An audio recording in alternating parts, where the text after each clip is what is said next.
Jalen. Oh, no.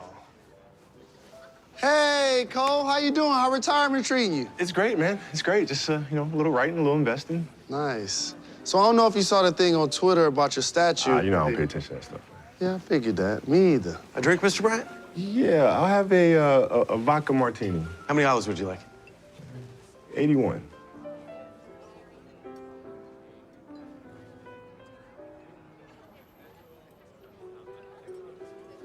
Really? Nah, man, I'm just playing. Just 2. Joke for him. He gets it.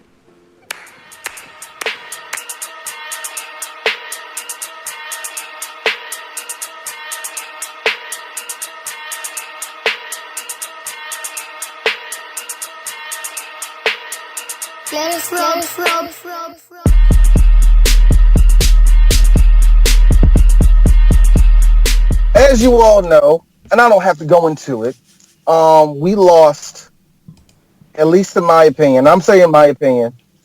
Yeah, because it's just yours. Fuck you. Real talk. I don't know if all of us would put this dude in the top 10. I would. He's not in my top 5, but he's definitely in my top 10. And that's Kobe Bryant.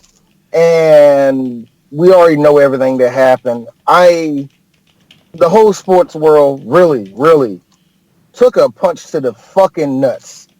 And we have seen so much heartwarming shit, some heartbreaking shit. I just want us to laugh like we usually do. That's why I'm glad that Mo's here and Mo just broke in. But here's the thing. Here's the thing. I'm glad Mo broke in and said something. And for one good reason. He's a Spurs fan. This motherfucker is supposed to hate. He is supposed to hate. Thank you very much for letting everybody know that. Because I do. Because I do. But you don't. It's like you hate him, right? But you watch those games because no matter what, it was always fun. Every Spurs Lakers head to head, every playoff game was fun. There was never a dull moment, but you hated him because most of the times it was him. He got you knocked out. Like between him and Tim Duncan, those were the most fun times I ever had watching basketball, except for when it was LeBron James and Tim Duncan. But yeah, for me, let's just go right into that. Everybody has their own fucking thing they really love. Let's just go right into that shit. I'll say this.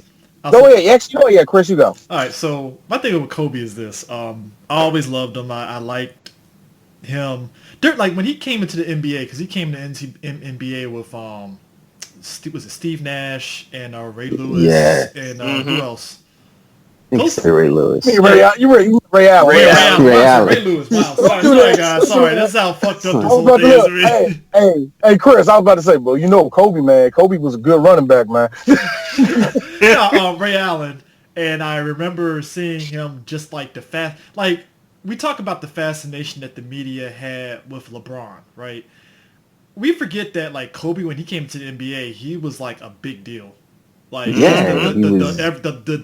media was just going nuts. He dated Brandy, and that was a huge deal. And it just he was everywhere. To a senior prom or low. Yeah. It was just he cult of personality. He was just everywhere.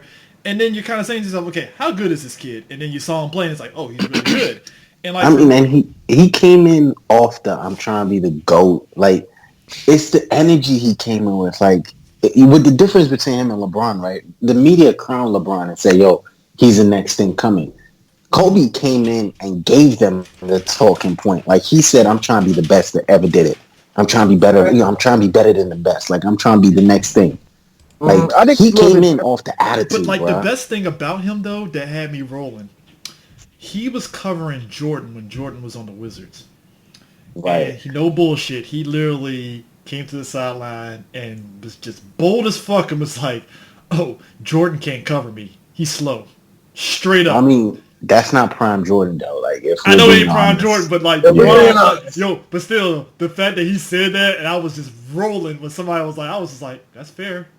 I mean, you gonna talk your shit. That's the person you could talk your shit to. What Jordan gonna do? Nothing.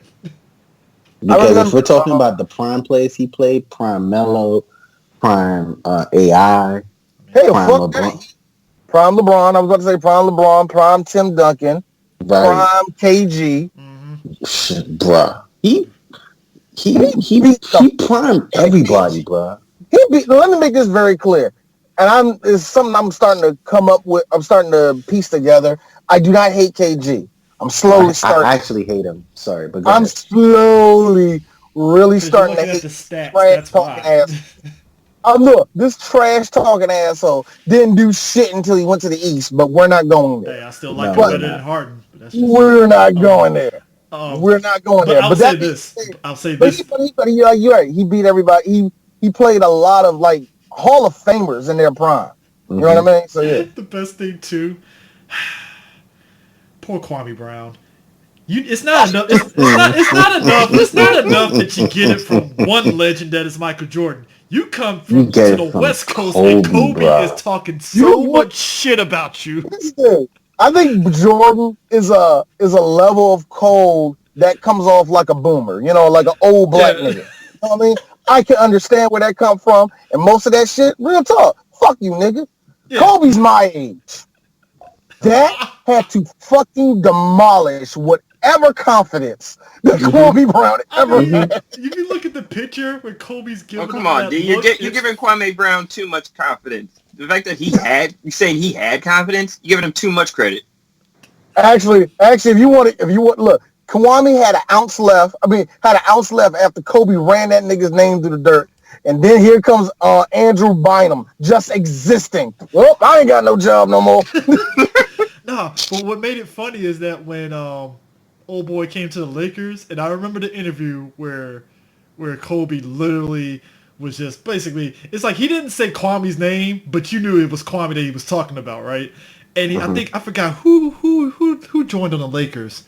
I forgot who joined the Lakers. Wasn't that the same Lakers that had no, Odom wasn't there yet. No, Odom wasn't there. What? Nah, Odom wasn't there yet. I forgot who joined, but he was all excited, like, "Oh my god, this guy can shoot. He can pass. Oh my god!" And I was like, "Oh boy, he just threw Kwame Brown under the bus." but that's Kobe. Kobe was Black Mamba. He wanted perfection. Like he was like, "Yo, Kobe perfected the word what I know Gym Rat is now. There are plenty of players that I thought were gym rats. Kobe was a different type of gym rat. Like, First one in, last one out. and here's the thing about Kobe. Kobe, I will give Kobe this if nothing else. He set the benchmark for this fucking generation of players. I'm talking players pretty much our age, millennials. Yes. He set the bar for all the millennials, which was, this is what you need to be, this is what you need to do, and all that. Now, granted, that same attitude fucked him over his last 5 years. His last 5 years in the league, that fucked Kobe over. That selfish play, the I can do it all by myself type of shit he always used to do, throwing his own people under the bus, throwing his coach under the bus. Kobe, the last 5 years was an asshole. So, but I get why people love get why people love that mentality, that Black Mamba mentality, because when it works, it fucking works. And LeBron even meant himself, he ain't got that type of viciousness that Kobe had. And to me, Kobe was way more scarier in that position than Jordan. Like Jordan would lullaby your ass to sleep and just score 40 like it ain't nothing. Kobe, on the other hand, scored 40 and looked you dead in the face and said, your mama's pussy is dry.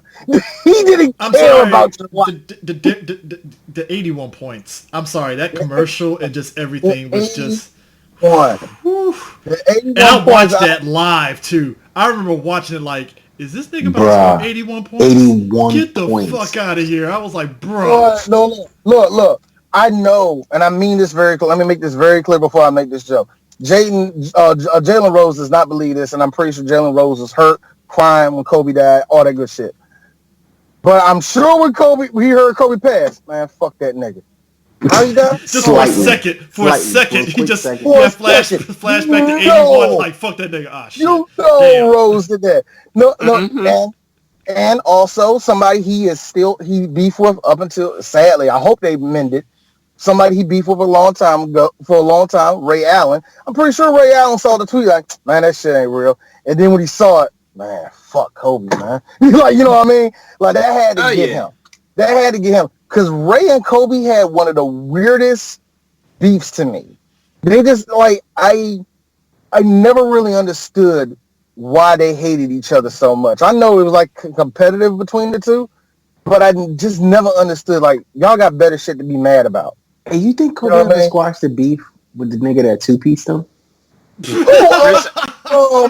Who, fucking Charlie Ward? Yeah. No, Chris Childs. Chris Childs. Chris Childs, yeah.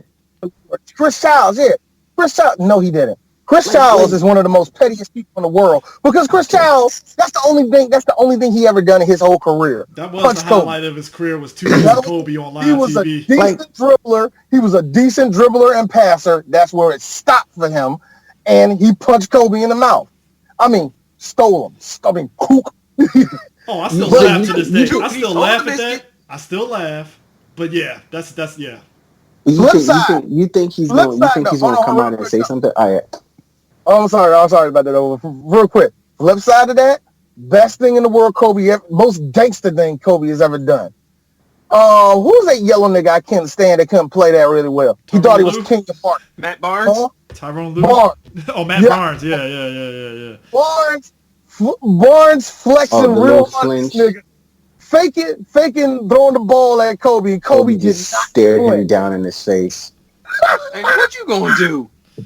And that was. I think he talked about it. I think he talked about that recently in an interview. This is like a month before. This is like a month ago that he talked about that on the podcast. And you know what makes that so much better, Mo? That was downswing Kobe. Yeah, like so. Like I know.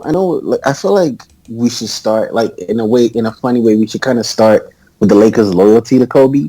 I want to ask you guys a question. Jerry West's loyalty was like deep, and that's what I want to ask you guys a question because somebody the reason I want to ask this question is because I saw it. Somebody was trying to relate a football argument and say owners aren't loyal to players, but if you think about it, right? Because I think the argument came off Drew Brees, the Chargers cutting Drew Brees after he came back from that injury, and the Colts couldn't pay Manning after he came back, from his surgery. But do you think the Lakers would have been a better organization for themselves if they hadn't given Kobe the extension they gave him? I think that's 50-50. Yeah. I mean, you never know. That's a fact. Yeah, that's the reason why. Because at one hand, no, I don't blame Jerry West. I would have locked him up too. That's a once in a generational player. Mm-hmm. You want him.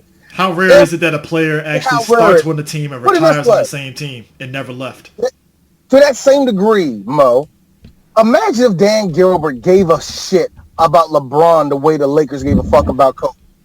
Right. Just imagine. Cavaliers as a team would be in a better spot than what they are now. Oh, hell yeah.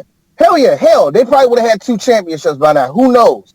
If I'm trying to, if I know that the person I got is a once in a generation player, I'm going to lock him up as long as I can. I'm going to give him all the assets I can, all the rest of that shit. If Dan Gilbert wasn't such a fucking idiot, they would have had a couple of championships. I'm talking like 3. LeBron's whole fucking legacy would have been different. Facts. It would have been all different. But yeah, flip side of that, if he left, who would have knew? Who would know? Who would know? You know what I mean? I mean, so again, you don't know. So it's a 50-50 thing because again, look, in a way, it kind of worked out for the Chargers. With Drew Brees gone, you have what's his fucking name coming right behind him. Phillip Rivers. Yeah, because we're not going to really talk that much about football. Right. He's gone now, D. He gone, bro. That's kind of sad. He got 9 kids and they kicked him to the curb. But it's also funny if you look at it, right? Because Drew Brees is still playing. Yeah. So it's not, you never know, like you said. So I mean, I'm saying if we look at the last 3 years of Kobe in a vacuum, it's like, damn, maybe if they got rid of him, it's one of those things. Or the last 5, as according to D, the last 5 years. But you got to look at those things in a vacuum. You can't really look at it as a whole thing, right? Yeah. Hell no. No, not in that case. That's why I'm changing up my whole position on KG right now. I'm trying to not look at it in a vacuum, try to be fair about the situation. So So don't say, "Oh, D hated KG." I love this nigga all my life. So give me a chance before I Yeah. pass judgment on this nigga. But yeah, Right. I totally agree with you. I think even if you look at it in the vacuum, I still think the Lakers did the right thing. I mean, I guess that loyalty is great because again, he's that player. Pretty much everyone keeps saying the Staples Center is the house that Kobe built, even though I don't Mhm. 100% believe that. Again, I Honestly, don't like Kobe, so I don't I mean, who do 100% you believe think else that. built it? The Los Angeles Kings? The fucking Magic. Magic. Yeah, it's true. Magic No, built no, the Great Western no, Forum. no. And he didn't even make the Forum. The Forum that was Jerry West's place. That was Jerry West and Chamberlain that made that. I mean, with Kobe, what 20 Okay, so years? 20 years? Okay, you know what? We can. Okay, let's call it the house that Kobe built. it is no. I agree with you. I would say Shaq more than Kobe, but yes, I mean, it's Kobe kind of more. like with Golden State. It's like Steph is the face of that franchise. Like I can't really imagine anybody else that can say that because Steph. Real talk, and I'm not hating on you about this, Chris. So you just gonna diss my nigga Chris Malone like that? All right, cool. I was just Look, about to say, look. I like Chris Mullen? Mullen too. I like Chris Mullen too. I'm Nah, just saying. hold on. Look, and that one nigga that was born in 1992, man, y'all don't like Baron Davis though? Like, shut the I fuck up. mean, BD, come on, son, No, I say this. BD. I say this is somebody that's like, if I had somebody that was the face of the Pacers, number one, it would be fucking Larry Bird and his disapproving stare face that he always had. But two, it would be like Jermaine O'Neal and Reggie Miller, like because those Right. like It'd be Reggie Reggie. Miller more than anything else. You It'd be know? Reggie. Oh, The Phil House is definitely Reggie. Yeah. Reggie built that place. Yeah, you know. So Okay, it's like, so are we gonna call Staples the house that kind of Kobe and Shaq? Because No, Shaq and Kobe. Kobe.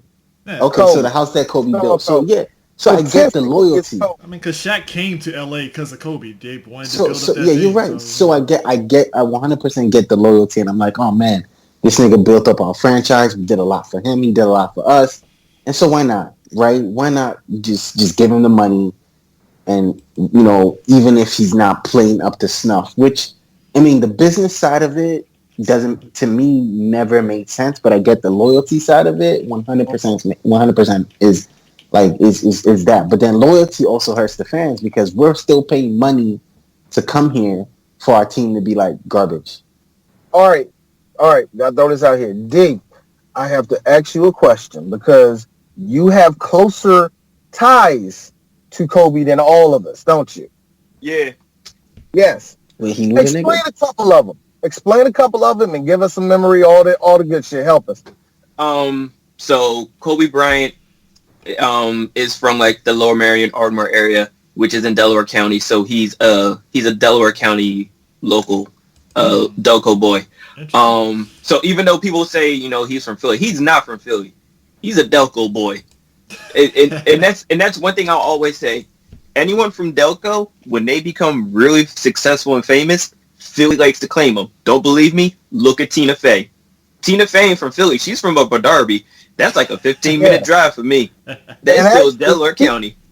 And like she say Philly, but she has let it be known that she's from Delco a few times actually. Mm-hmm. Also, you still don't believe me?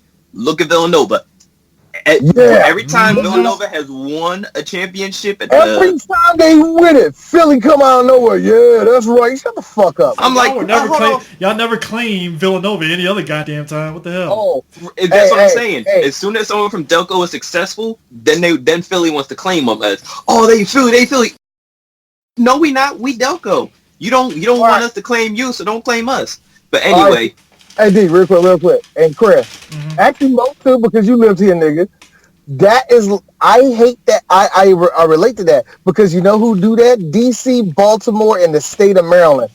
Hey, that small school, we don't give a shit, is making it really, really far in the in the NCAA tournament. Yeah, we always like Townsend. Yeah, we always when Maryland Baltimore County upset Virginia and everybody was raving behind them, I'm like, y'all motherfuckers never cared about that goddamn school. What are we talking about? Single shit. And also, goddamn golden retrievers, fuck out of here. Oh, look. I barely let motherfuckers go with George Mason. Let's just get the totem pole right down here, Chris. It's Maryland, Georgetown, everybody else. Oh no, because don't get it twisted, guys. Before we get back to Kobe, 2002, when Maryland was on that championship run, they had to run the gambit of every fucking DMV team. It was so fucked up. It was so fucked up. They had to face George Washington, George Mason. It was Georgetown. I'm like, what? Yo, I remember that game that Virginia, well, because we were in the same division as them anyway, but Virginia each time was trying to clock the shit out of us and lost both times, man. Like, everybody was gunning for us. That if you were championship, it was like everybody came out for George Mason. Like, George Mason, yeah. I'm like, you guys know you have y'all don't give a shit. Y'all have no chance against the Terps. It's like this, and if I can make it real, like George Mason falls at a strong 7 out of the like 12 in the area. There are a strong 7 of people giving a shit about them. All right? To be fair, that was the one year that they actually were like fucking damn good in that division. It was like they were kicking everybody's ass that year. I don't think they were damn good. I just think they had momentum on their side because you know that's how it always goes. But anyway, yeah. I'm sorry, Denzel. Continue. Yeah, sorry. Yeah, continue. But So around that time when Kobe was in high school, Lower Merion was considered a rival for Chester High.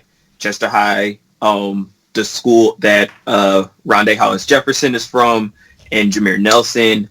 And my dad is one of the coaches for Chester High. So growing up, we were always at the games, constantly, and seeing it in person, it was packed every single game. It was standing room only, and even then it was almost at like capacity because the fact that everyone came to see Kobe play.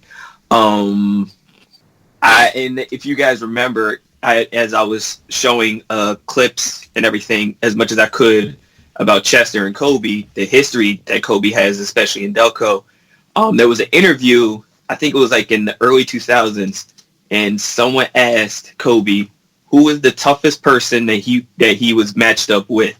And he said, y'all will laugh, but it's a dude in Chester by the name of John Linehan, a.k.a. the assistant coach for the University of Georgia. University of Georgia, yep. Yep, John Linehan, or as we know him, I know him as John. John, yo, he was legit. That was like a matchup that you guys would have loved to have seen. And to show that, you know, how much respect Kobe had for the game and for Chester, the Nike Kobe 10s, that was like the orange and black Johns that had the nickname Chester.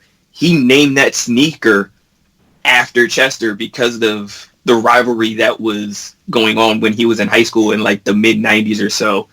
And like, you talk about one memory, like there's so many memories of me like watching Kobe play in high school, whether it was at the Palestra, University of Penn, or Villanova, or the not the Leocore Center, but there's a smaller auxiliary gym that Temple has that's in like the Temple vicinity.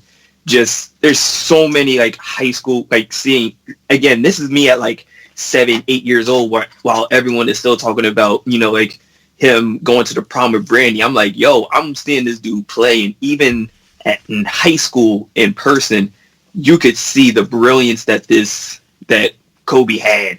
So it's just like, that's what I was saying. Like this one hurts. Like, yeah, like I know like everyone in the world was hurting, but us that actually grew up, you know, watching him play and seeing him play in person in high school when he was in high school, it's like we got to witness this from the ground up. And like, especially in Chester, like so many of the former players that when he passed were talking about, yo, Tyler, remember? Because I forget which number Tyler was, but it's one of these pictures that are floating around where Kobe's dunking on someone. I forget which number he is, but they bring it up like every year. They go, yo, Tyler, remember when Kobe jammed on you here? And he's like, yo, here y'all go again, starting this up. Tyler talk about, yo, man, that's like 21 years ago. Why y'all still bringing it up? Oh no! You gonna remember that for the rest of you gonna bring it up, just like Jason Terry dying, like when LeBron James killed Jason Terry. That's something that's forever gonna be brought up. Like certain things will never die. Like yeah, you know what? I mean, you know what, man? I'm glad. Look, in the year that freaking old boy is going to retire,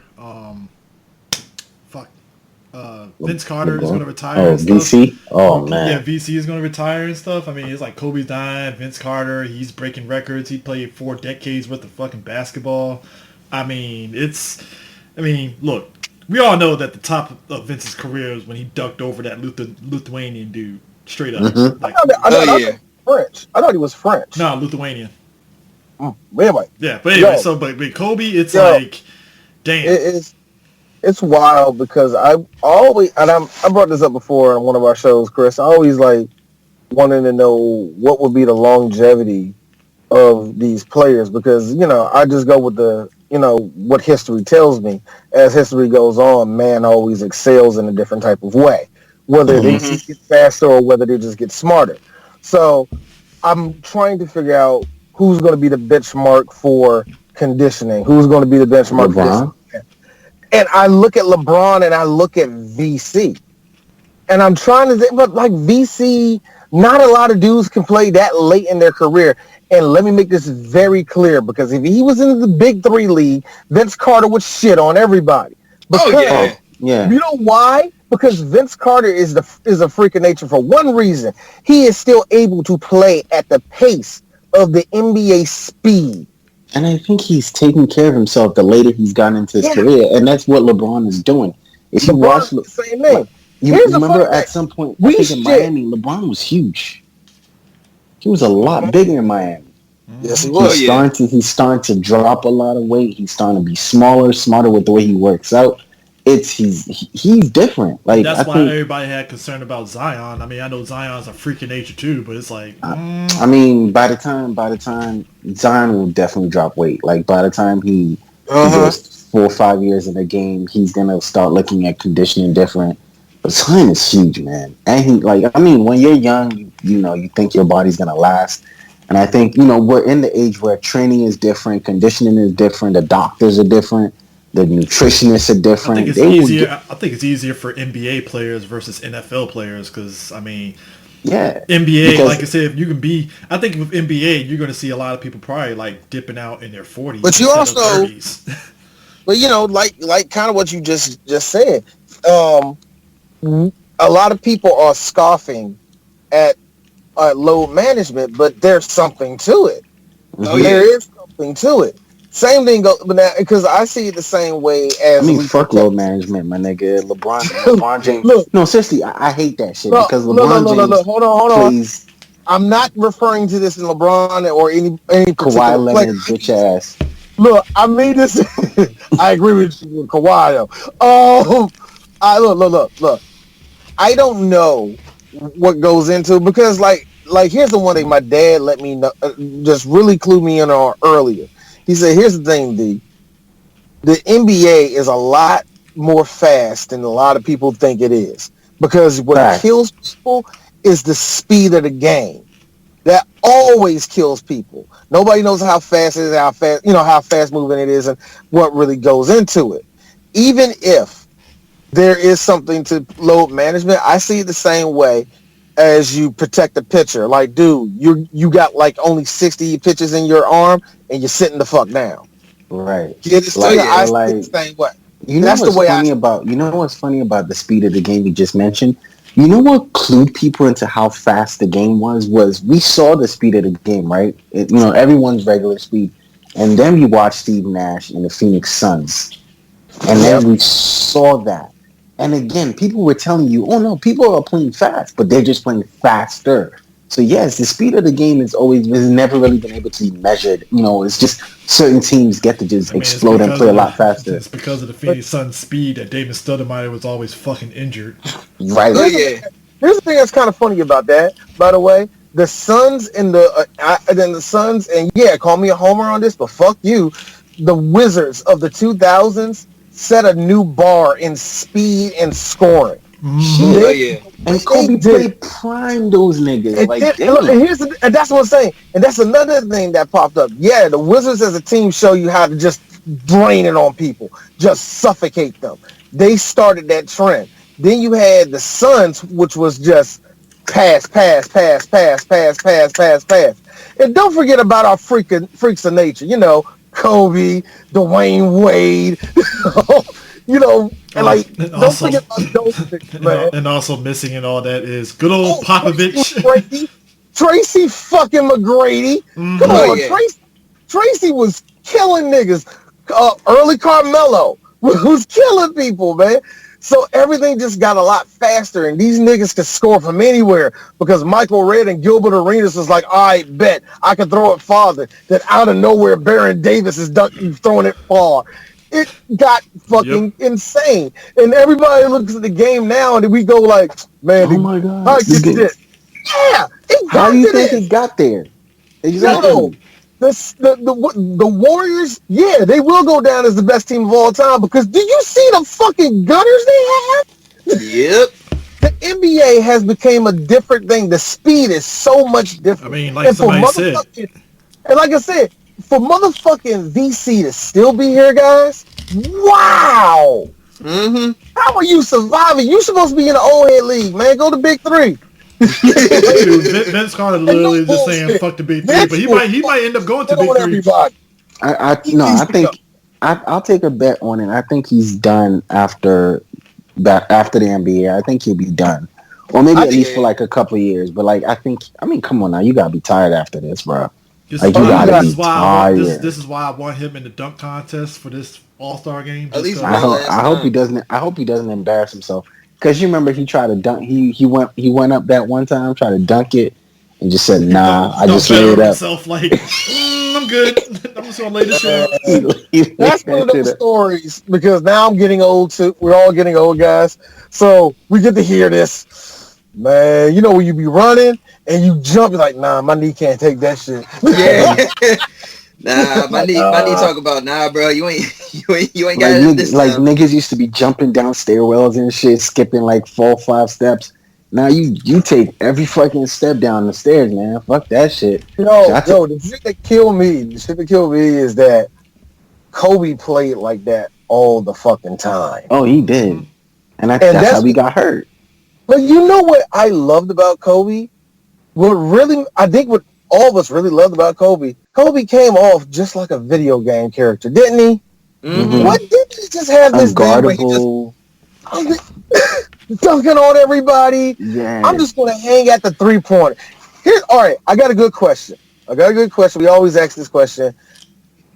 Who was better at the clutch, him or Michael? Mm. You I'll see- say this. I would say Kobe, but then I remember the 1997 Western Conference Finals against the Utah Jazz and Game 7 when Kobe missed 4 straight threes. Wow. Are you gonna Yeah, bring it I can't give it to Kobe, and not I mean, I just because Kobe would see, the thing is, right, like just like you pointed out, Kobe would lose you games where if maybe he had, like, you know, given it an extra look, given it an extra pass, you know, something. Like, I can't say Kobe, and that's why I mean, I would say Jordan, just because, again, like, to be 100% honest, I watched late Jordan. I didn't really watch a lot of early Jordan. We see a lot of videos, and those don't really don't tell you everything. But like, we all watched all of Kobe.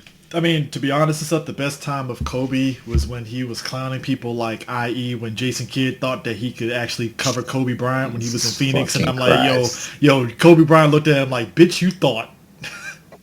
Yeah. So, but no, so more clutch. I'll say Jordan. Yeah. Just because. All right. Just because we saw Kobe lose games that, you know, like, oh man, you should have just passed that one, or you should you know, went for a different shot, or you should have, I don't know, you should have done something different. So I'll say Jordan.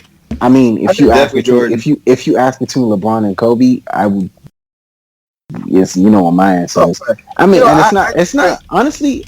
I don't want people to think because I'm a Spurs fan it's fuck Kobe, because it is, while it is fuck Kobe, I still respect him as a basketball player. So, and this is 100% basketball acumen. This is not even like a player bias. I can't give Kobe best clutch gene. I mean, he is the Mamba. He's very vicious, but Oh yeah. you have to watch the games to be able to say, oh, the best clutch player ever. You know what it is? The thing with him and Jordan to me is this one thing. While, like I said, him and Jordan are pretty much the same player to me. They were the exact same player. Exactly. That's it. And I've been asking this question: who is who? When it comes to Metal Gear Solid, I'm like, if Michael Jordan is Big Boss, who's Solid Snake? Who's Liquid? Who's Solidus? Because everybody agrees Giannis is riding. So I think everybody agrees with that. Yeah, Giannis is riding. He's a different type of monster.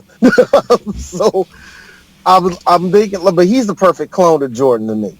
And while Jordan had a different approach, even though it was, cutthroat, but it was a different approach to his cutthroat. I can't really describe it, to be honest with you, but the way he approached it was, all right, we're going to do this, bounce it to me. I'm going to be wide open. I got it.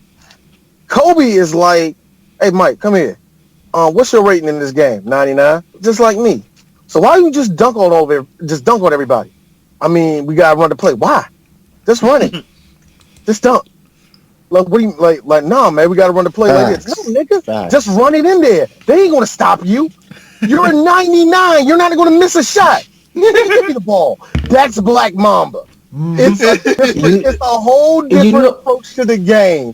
It's like there's being a 99 in the game and being a good team player, and yeah, you can take over games. And then there's being Kobe. Fuck everybody else. I'm scoring 67. The most exemplary, the most exemplary interview that highlights all of this is the Ron Artest one. Yeah. Do you? I mean, we know Ron Artest is he's playful. He likes to joke a lot, but I 100% believe he felt that and he meant it. Like, I know he was, it comes off like it was probably joking, but I 100% believe that he was so happy that Kobe packed, and he was so happy he made it too. Because can you imagine if he didn't? Yep. Oh yeah. Man. He wouldn't have been able to hear the end of that if he had missed that shot. Mm-hmm. Right. And this is why people say LeBron doesn't have a killer instinct, because again, we're talking about Kwame Brown, right? If Kwame Brown played for LeBron or played on any of LeBron's teams, do you think he would have more confidence, or do you think he would look a little, his pictures would look a little different? We saw what happened with Anything's Possible, so there you go. I mean, but think about it. That was the one time. That was the one time. It took how many years in LeBron's career for us to see him go off on his own teammate? I mean, he went off. I think there's a level. I think there's a level with LeBron where he's probably patient, but there's probably a degree where there's only so much patience you can get before you're looking at Kwame like, this ain't working out for you, dog. Here's the thing with that, and everybody gets on LeBron about it. Kobe was way worse at it, but here's the thing. They both have this gene. I don't need you, gene. Mm-hmm. If they don't need you, they're gonna find a way to get you off the fucking team. But LeBron somebody else. LeBron is a little bit more messier, I think. I think that's why people don't like LeBron. No. I think LeBron is less messier because LeBron wouldn't dog you out in the media like how Kobe dogged out was it Dwight Howard? Put on some and big Smush boy Parker. And Smush Parker. He wouldn't dog you out like that. He would say like, oh no, our team needs to do better. And he would say our team and probably say something like, it starts from leadership myself. And then 2 weeks later, you find out that you're traded. That's LeBron. Kobe will call you out in the meet. Like, stop. Like, he might not say your name, but he's like, you know who I'm talking about, man. He needs to put his big boy pants on. Like, you can't come here and be complaining like that. If we're talking about since we're talking about Dick Kobe, we have to mention the bad. Remember when Kobe Bryant dressed up as the Quaker Oats man and everybody was fucking memeing his ass? I loved it. Yes, that meme was hilarious. I don't give a fuck what you say. I don't know what possessed them to do that pose, but that's the one they chose. They set that nigga up. He That's did. all I gotta say. He definitely did. Look, here's the thing. We live in a world where a lot of motherfuckers believe a lot of that Illuminati shit. Oh my god. And it's like, oh, yeah, man, that's what you see that. I remember that picture. Somebody said that Kobe gave his butt up to white. No, you know what that was. You know what that was. Here's the thing. This is one question, guys. Look. You can believe what you want to believe, people. All right. D just had one simple question: why the sodomy? Just why the sodomy? No. Why? See, you're more. D is more diplomatic than I am. I'm just. No, I'm not. I hate these motherfuckers. No. If I want to go in, I will. But I'm for the sake of the show. This ain't about them. This is about Kobe Bryant, nigga. So all I have to say is why. Just why. But anyway, but also too, because we have to mention this. It'd be dumb of us not to. Some years back, on Christmas Day, I follow the guy on Twitter, Snotty Pippen. He's a sports analyst. He's a sports guy. He has podcasts. And to be fair to Snotty, this is when Kobe was on his downturn with the Lakers during that period. He pointed out a simple stat. Stop, Chris. Chris, stop. No, you got to talk about it. No, Denzel, I need you to bring it in. Bring it in. We're getting there. Because here's the thing. Let's just shut the fuck up. Let's just paint it over like this. You know the one thing, the ugly that goes with Kobe Bryant is this. Mm-hmm. Look, LeBron dick riders are just annoying, okay? They're just very annoying. Nothing that LeBron does is bad. And yes, LeBron deserves a lot of that praise. But yo, come off it. Loosen up, all right? Yo, he don't need his dick choked that hard, okay? Bring it in. Here's the thing. Kobe dick riders are amazing. That was quite amazing. Look, Jordan dick riders are just a bunch of old heads. And never gave up watching basketball. Like that haven't watched basketball in the last 20 years. They don't see anything other than Michael Jeffrey. Don't let me get Skip Bayless on you. Michael Jeffrey Jordan. Nigga, let's not forget about these motherfuckers that look at Beer Lambier and Rick Mahorn just fouling the shit and punching niggas, and they say, yeah, that's real man's basketball. No, it's not, nigga. That's football. My man left his family to fight a nigga in Temecula. That's power. Okay, go on. Look. There's nothing more to. I mean, didn't he call him out? He said something about Kobe not being, up to snuff, and then he said something else, and the nigga was like, "Don't talk about Kobe like that." First of all, funny. The conversation was hilarious. We are all watching it, and I think I saw this all in real time too, because someone pointed it out to me like, yo, they going off on Twitter. I'm like, you're lying. And they're going back and forth. Wait. We all saw it in real time. Yeah. I was on Twitter watching it, and I'm sitting up there like, these niggas are fighting.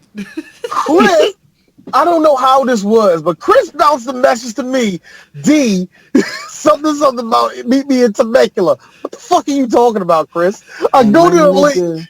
Was driving. Amazing. And no. I think we all caught up to the point where they said, "Yo, I'm being Temecula. Meet me Temecula." My man took pictures of the travel, the 1 hour travel to Temecula. Whole trip on Christmas. He said, with your family at home. Hey, honey, I'm gonna leave to go to Temecula to fight a nigga, so I'll be back. My man took pictures. I got some shit to do. All right, honey. He took a picture too. No. What did you tell your wife? I guarantee you, this is exactly what happened.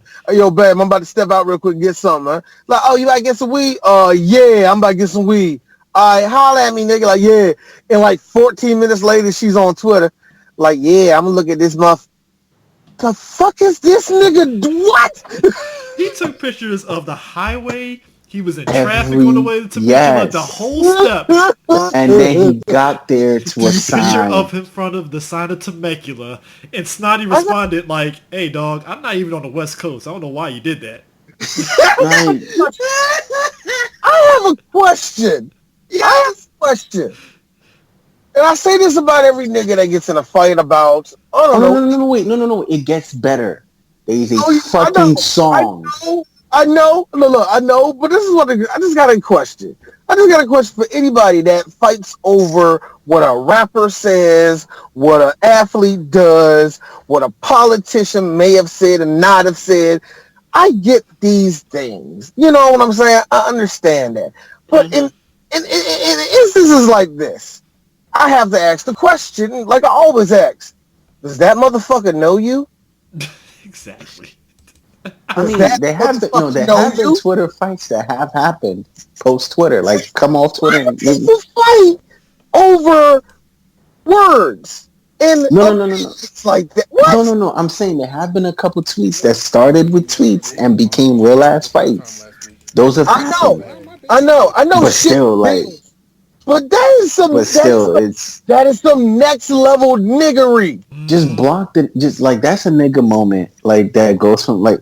Just block the nigga and keep it moving, bro. Like you probably will never see this person in your life. He was such a Kobe stan that again, if you follow Snotty, he does that. He talks shit. He talks shit, but he backs it up because he was just basically again. D pointed out when we were talking about this a week ago. He was like, well, I mean, the dude put out a stat line because Kobe was on his downturn with the Lakers, so what the fuck you want him to say? Lied about the stats? It was true. Like, you know, no, but why would you then get on the road? And that's what made it funny because Snotty was just Snotty the whole time was just sitting up there like on some One Punch Man. Okay, cool. That's cool. You drove. All right, cool. No, Chris. Again, I must defend the honor of Kobe Bryant. Like, I must defend the honor of Kobe Bryant. You know what would have been great though? You know what would have been great if Kobe. This is the look. That may have been one of the most millennial fucking things that I have ever fucking... That nigga look older than a millennial, bro. I know! It is always the older niggas that make us look bad. Bruh. You know what would have been great, though? If Kobe actually, like, after, like, years, somebody brought it to his attention, and he asked the nigga to come see him or, like, gave him an autograph something. That would have been a great moment. Kobe was cool about it because there was a one of the ESPN... sportscasters told him about it, and Kobe literally said, "Yeah, Kobe literally said, and I quote, Mamba Army don't fuck around." I mean, so clearly Kobe knows he got like a fan base that will go hard to paint for his ass. So it's like, all right, shit. You know what? Look, you know what? Here's the thing. As retarded all of that is, I don't know if that's a blessing. Or just you have... See, you know what, Chris? I always go back to what I said. You got to remember, you don't know who's watching you. You don't know who you're inspiring. And you don't know what your words can do. You know what I mean? Right, yeah. We never know none of this shit. So who would have known? Because Kobe Bryant was above average in shooting from the arc, this motherfucker said, I must defend his honor. This is some... Chris... This is the millennial version of walking up to somebody with the fucking handkerchief and slapping them saying, I demand satisfaction. That was the first time I've actually... But that was the first time... That's really what that was. I mean, that's the first time I've seen some shit like that play out on there. Because normally, shit on Twitter, it always like both sides are arguing and then it ends up fizzling out. Everybody get their jokes off and then the next day it's whatever. You know what the worst part about it is? The nigga wasn't playing, man. He was about that life. He missed a diss track and I'm just like, wow. Exactly. And he put out a track. So he let you know, okay, you can't come see me. I got a track for your ass. Hot 16, bro. What's up? I have a question. Was that supposed to go anywhere or was... He was supposed to beat him and exchange fisticuffs. That was what was supposed to happen. But like I said, just the fact that Exchange fisticuffs. the fact that Snotty just all of a sudden dropped that bomb on him, because I knew Snotty wasn't in the West Coast, but I think a lot of us knew that, picked up on that. Yeah, We're just like, let's see how this fight goes. And it's Snotty was like, yeah, I'm not even on West Coast, dog. What are we talking about here? Like, come on. Wait. Shout outs go to one of my good friends, our boy Corey. Corey said, and I quote, I remember he said this shit, I bet this dumbass didn't even monetize it. No, he didn't. You know what, Corey? It is asking the hard-hitting questions there, sir. That is a good point.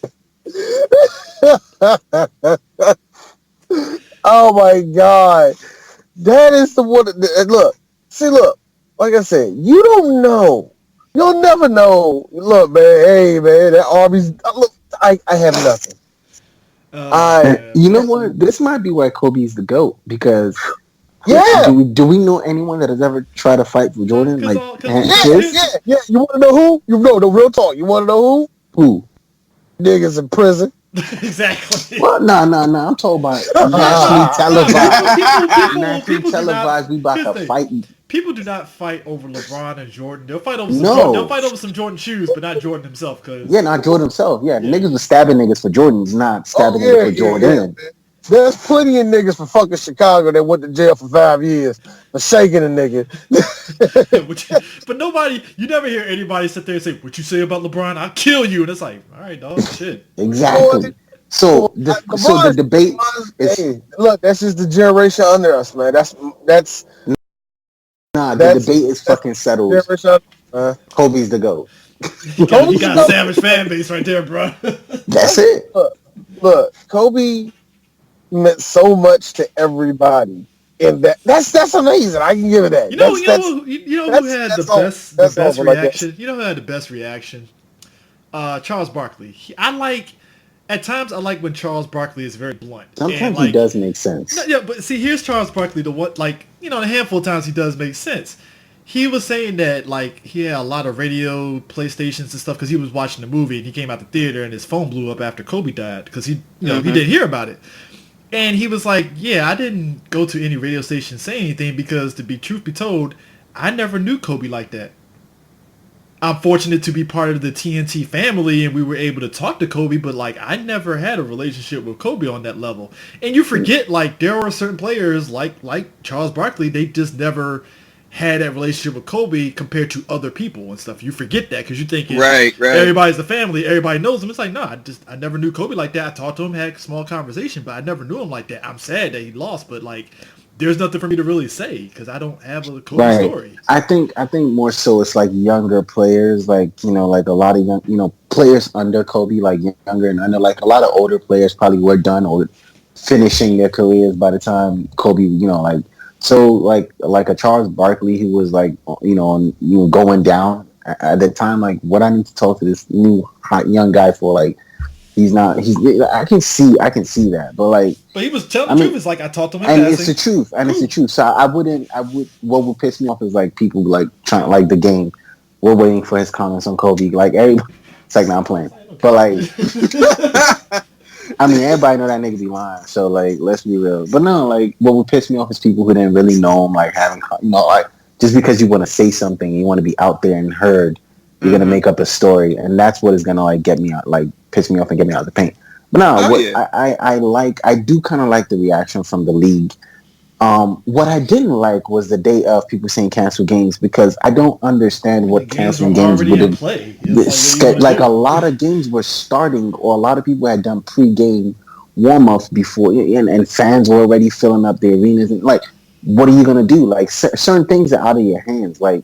And I don't understand people calling to change the logo. And this is where I kind of want to talk about something, I don't know if you guys want to talk about it, but I just want to say something real quick. I'm not huge on them trying to change the logo to Kobe. I'm not, and I think what would stop the NBA from changing the logo is Kobe, as great as he is, he does have a dark spot on his legacy, an asterisk, for all intents and purposes. Again, there's no conviction. But it's there. It's a shadow. Put it this way, it's not. Put it this way, I don't personally feel that it's a specter compared to say Ben Roethlisberger.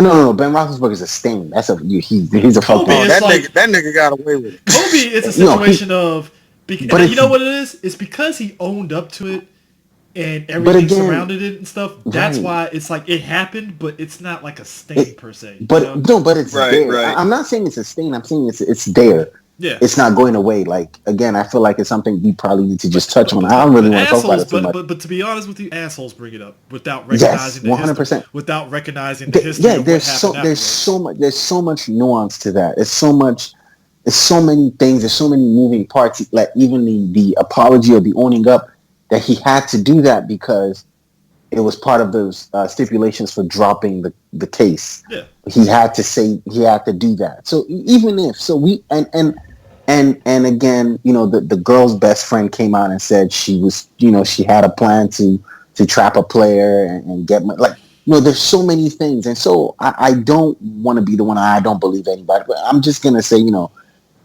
that might be one of the reasons why you don't get Kobe as a logo. 1, 2. Right. I'm also not for every player or every team hanging up 8 and 24. Like why? I mean, If Kobe inspired me to play basketball, and I always said, I'm going to wear 8. Like LeBron said, Jordan inspired me to play basketball, so I'm going to wear 23 to honor Jordan. Like, does that mean like I will definitely keep wearing my 8 because this is the reason I got into the games because of Kobe. If I give up, if you want to give up your 8, that's fine. So there's so many issues, but I also get that, when it happened, it's reaction, it's visceral reactions and people being mad. One more bad thing I want to talk about is the people that were like, yo, when, because it happened and LeBron didn't offer any, didn't say anything for 24 hours until like the next day. And people were on his post like, "Oh my God, how dare you not say anything?" Like on his. What do you expect him to say? That's what I'm like, dude. Let the dude grieve. I'm about to say, as the video showed, they just touched down while on the plane. So when he hears about it, he's like they touched down. He's like in tears. So it's like he really doesn't have the words to say about Kobe at that time because he's still trying to process it. So it's like what do you expect him to say? Some half cockamamie. Well, it's like Vanessa just now came out with a statement, but I was one of those people. I'm like, I don't feel she has to say anything until she's ready. She doesn't owe anybody anything. She doesn't. She doesn't. Yeah. Nobody owes anybody anything. Yeah. Because again, I feel like for LeBron, there must have been a relationship because when you get to LA, and when Kobe starts coming to games, when according to LeBron James, he had when he was like back in high school, he saw a game of Kobe's. Kobe gave him his game sneakers, and he wore them. There's something there, obviously. Yeah. And so I don't like. I think that it's what it is. It's it's the nature of how we are with media. I mean, right. I think we're mature. I think all 4 of us are mature enough to like wait because we're not anxious. We're just in the grieving thing, and that's why I was kind of giving a middle finger to TMZ because like I know it's more so the first responder that gave the information, but if I'm TMZ, and that's kind of responded with Rick Fox. He said he literally came out and said my fear is if my family found out I died because of social media and the news before they found out in private. Like he never wants that to happen for his daughter. And I'm like, yeah, I gotta imagine you're Vanessa and them and you find out on TV that your husband died before like that's wild. It's wild. Right. Yeah, you gotta find out via TMZ that your husband and your daughter is no longer here. Oh yeah. And we're talking about Kobe a lot. We have to talk about Gianna.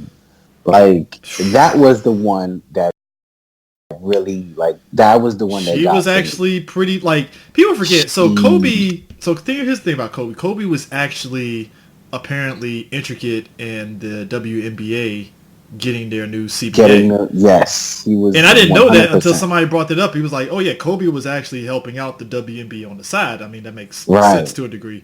But like also like his daughter was actually. I think his daughter was. I think that's his. Is that his middle daughter? That's his second.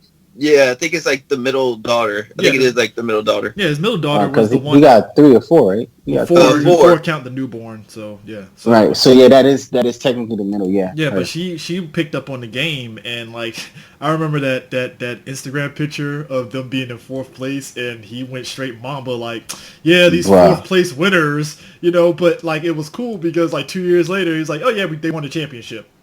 Right. Because And he again, demolished the team. he has bro. that Mamba mentality even as a coach. Like, nah, dog, we're not winners until we actually fucking win. And I know a lot of people don't like that, but I get it. Because you want to win, you want to be better, you want progress for your players, and your daughter's on that team. You want fucking like that shit to be good because you know there's talent there to be good, to be great. Oh yeah.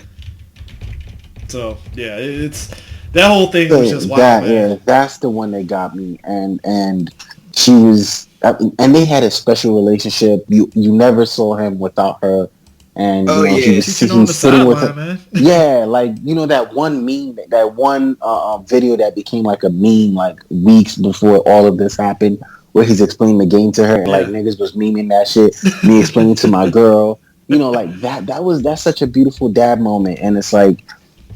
And I don't want to be, again, we were told not to be super sad on the show, but like that is such a that was such a dope moment, and it's like we don't, I mean, to be fair, we don't see a lot of like dad father daughter relationships or father black father relationships like that, that was glorified the way that was glorified, and that is something positive. That's a positive to take out of it. Is it's like no matter what, like.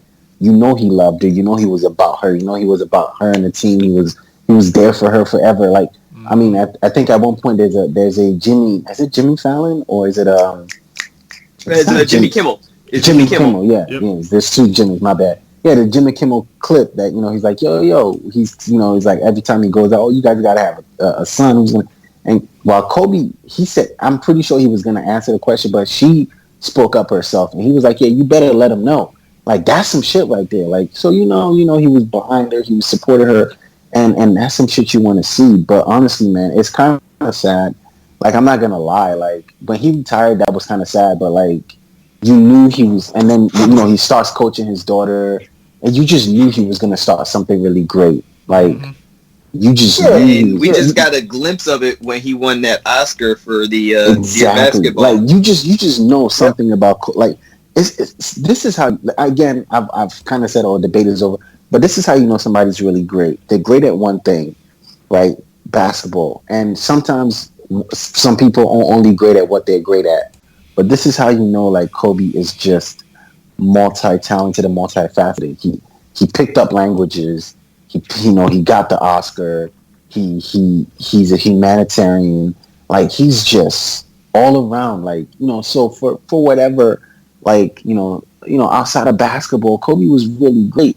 And it's funny because today we see what LeBron is doing outside of basketball, but he's doing it while he's in the game. Kobe was 100% about basketball while he was playing. And a lot of what Kobe was doing started while he was playing, but he was never like, he was 100% about basketball. You're starting to see his post-basketball moves again. Like you said, a lot of people didn't know that the WNBA CBA, Kobe was behind that, because that's not the kind of person Kobe is. So, I mean, it's just, you want to appreciate the person as a person. Again, as a Spurs fan, I hated him, dog. Let me tell you how deep it was. My mom got me the Crazy A2s, the KBHs, right? Yeah. So I was rocking them, right? Before I realized what they were, I was rocking them, the Adidas joints. And then somebody's going to tell me, yo, I love your Kobe's. That was the last time I wore those shoes? That Wow. You want to know something weird? I had the 3s and the 4s. And I've never worn any Kobe since then. Just so you know, even the Nike versions, I don't like them. Not that I don't like them. I just I don't like them either. I've worn fucking KDs. I like the K. Like, I will never touch Kobe's. Like, that's not for me. Weird. Hey, real quick, that's like, it's weird. I had 2 Kobe's. I think it was like 3s and the 4s. I can't remember. Whatever. But anyway, I remember I had them, and every time I wore them, everybody, I mean everybody, said they were ugly. I mean, Kobe Adidas weren't pretty. And look, let me be honest with you. Anybody knows me, I don't throw away my shoes. They gotta fucking fall apart. My toe has to be Right, all the right, way out right. before I get these shoes. Facts. So, oh my God, I got ridiculed. How is it that if I told that to anybody else, oh man, you could just wear that with this and that, you're like, yeah, everybody gave me hell for wearing that. Man, those are some assholes. I'm looking at them. Oh, for real? No, but Yeah, Kobe yeah, didn't you. start looking good till he started till Nike started making his shoes. I will For give it some that. reason, Adidas made some ugly sneakers back then, bro. Mm. Who remembers was it the Tim Duncans or the Garnets that looked like a box? It was Tim Duncan's shoe from Adidas. They looked I like a think that was them. huge box.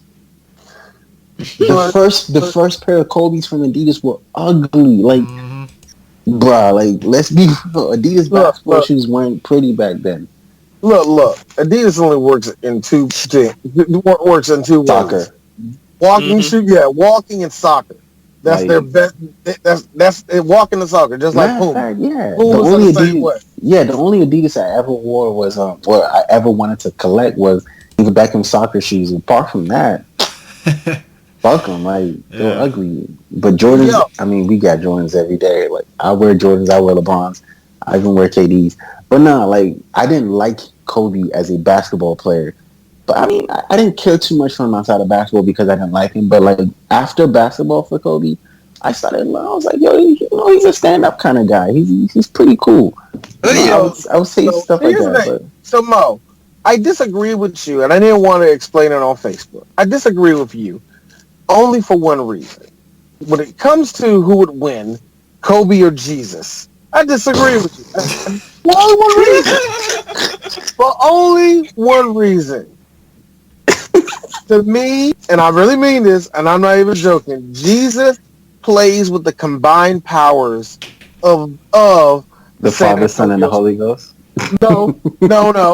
All of the 2000s San Antonio Spurs. I'm not even Sheesh. joking. If Jesus played That's not one on if one. Jesus fits at any fucking team, it will be Greg Popovich's 2000s teams of the Spurs. But that's He's not got one on one. great That's like Speaking 5-on-1. speaking of Pop, yo, huge shout out to Popovich the day that Kobe passed, because after the game he was like, yeah, we lost, big whoop. It was like, no, it was like, yeah, we lost, so what? It's just a game. But let me talk about Kobe for a minute. I was like, go ahead, Pop. I mean, come on, man. You already know Pop's about the business. Yeah, he's about But, that business, you know what? man. He's a I gotta stand-up be- guy. You went ahead and did a little bit. I'll say a little bit too, Mo. I didn't cry at all. Not until I started looking at clips. And Same. it wasn't him. It wasn't him and his daughter. It wasn't him and his daughter. That's what really made me feel bad. Mm-hmm. It was that, but I was like, not emotional really. Mm-hmm. What hit me was one of the who was it? It was the Spurs versus the Suns versus I think it was the Timberwolves. Oh yeah, and it was I Devin think- Booker. Yeah. And what hit me was, when they did, of course, nobody dribble in. You know what I mean? Yeah. Just let the time go out. Oh man. I was done because what hit me was this. Hey D, you're 36. So the average age is about 38 down to 19. All of the millennials, every one of them saw Kobe. That was our Yes. Jordan. Kobe was our Jordan. Right. I bawled. It Yeah. hurt me. I was like, holy shit. Everybody wanted to be Kobe. Everybody on the court. Everybody Kobe in Bryant. the world. Everybody, I was hurt. everybody in the world that ever balled up a piece of paper and threw it in the trash can wanted to be Kobe. Kobe. Oh, no, Exactly. no. Like I did it with, you know what? Look, to be real, I did it with fun. I was in the grocery store when it happened. It was weird for me because some random ass nigga just walked up to me. Hey man, you see this shit, nigga? I was like, what? Kobe in a helicopter? What? Nigga, what the fuck is that? Yeah. I think we all had that reaction.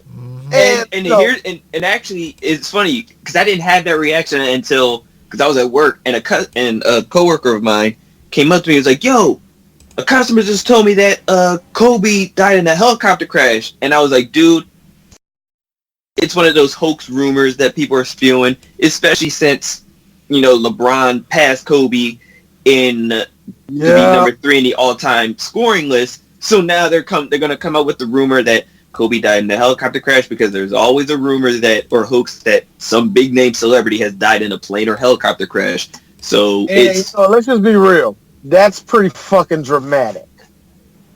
Helicopter nigga. That is dramatic, bro. You see what I'm saying? Let's just be real. And I'm not even trying to belittle the fucking death for Kobe Bryant. I'm just saying that was our fucking reaction. Like, what? I mean, because you hear it, you're like, get the fuck out of here. Kobe probably chilling in traffic. Yeah. John Wall, look, God forbid, John Wall hit by bullet train. Huh? Right. I mean, yeah. So, real quick, I want to ask a question. You know how we say Kobe for, throwing, when you ball up your piece of paper and throw it in the trash can? Is there any other sport with anybody else that you say that about? That, has that his name is synonymous? Maybe. Not his name. No, I'm saying in any other sport. What other sport? Because you don't kick a can and go Messi, boom. I know, right? You don't. Only once, and it's because I don't know if it was a glitch or not, Mo. Me and my kids are playing all FIFA, and somebody the ball bounced off somebody's head, but they were jumping in and went directly into the goal, and it looked just like it. And my son was like, Kobe. Because Mo, if you saw, it was a header from the corner, and it just floated directly into the corner. And my son was like, Kobe. I'm like, no, but I was thinking. So I was thinking, that was kind of funny. So you know how everyone says, so for basketball it's like Kobe. For soccer, I think it's David Beckham. Bend it like Beckham. You want to take a free kick like Beckham, or maybe Roberto Carlos from Brazil. Yeah, but I would say football. I would say Messi. I would actually say Messi more than anybody. All the football is Moss. Think about it. The most visceral, Odell Beckham as almost as phenomenal as he is with his catches. No one says, "Oh, you just got Beckham," or "You just got OBJ." It's you mossed him. Definitely that. It is definitely mossed. Right. Yeah. So we have basketball for Kobe and we have football for Randy Moss. So I think and I mean Jerry Rice. No one has ever you riced them. No. Or you no, I don't know. Julio'd? No.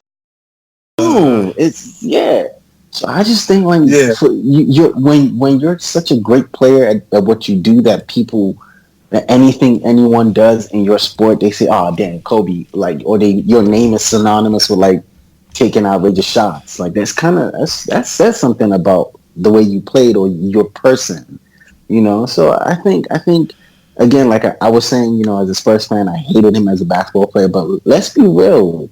It doesn't take away, that's just sports rivalry. But when you watch him play, man, he was something special. He was something special to the game. And I think, like D said, when players were dribbling the ball and taking their 24 or their 8s, I mean, even people on 2K were doing it. It just means a lot. He meant a lot to people, to a lot of people. I think someone said he learned Slovenian to diss some Serbian player. That was some wild shit. Was it for Luka? No, I think it was for Pasian. Mm-hmm. Yeah, I think he did that for Pasian. Yeah. Just so he could talk shit to him. That's some wild shit, bro. I mean, look. Kobe was amazing. I didn't finish that story about me in the grocery store. What happened was, even while no, it's not a big deal, because even while I was still processing it, but I come to the conclusion like, holy shit, he did die.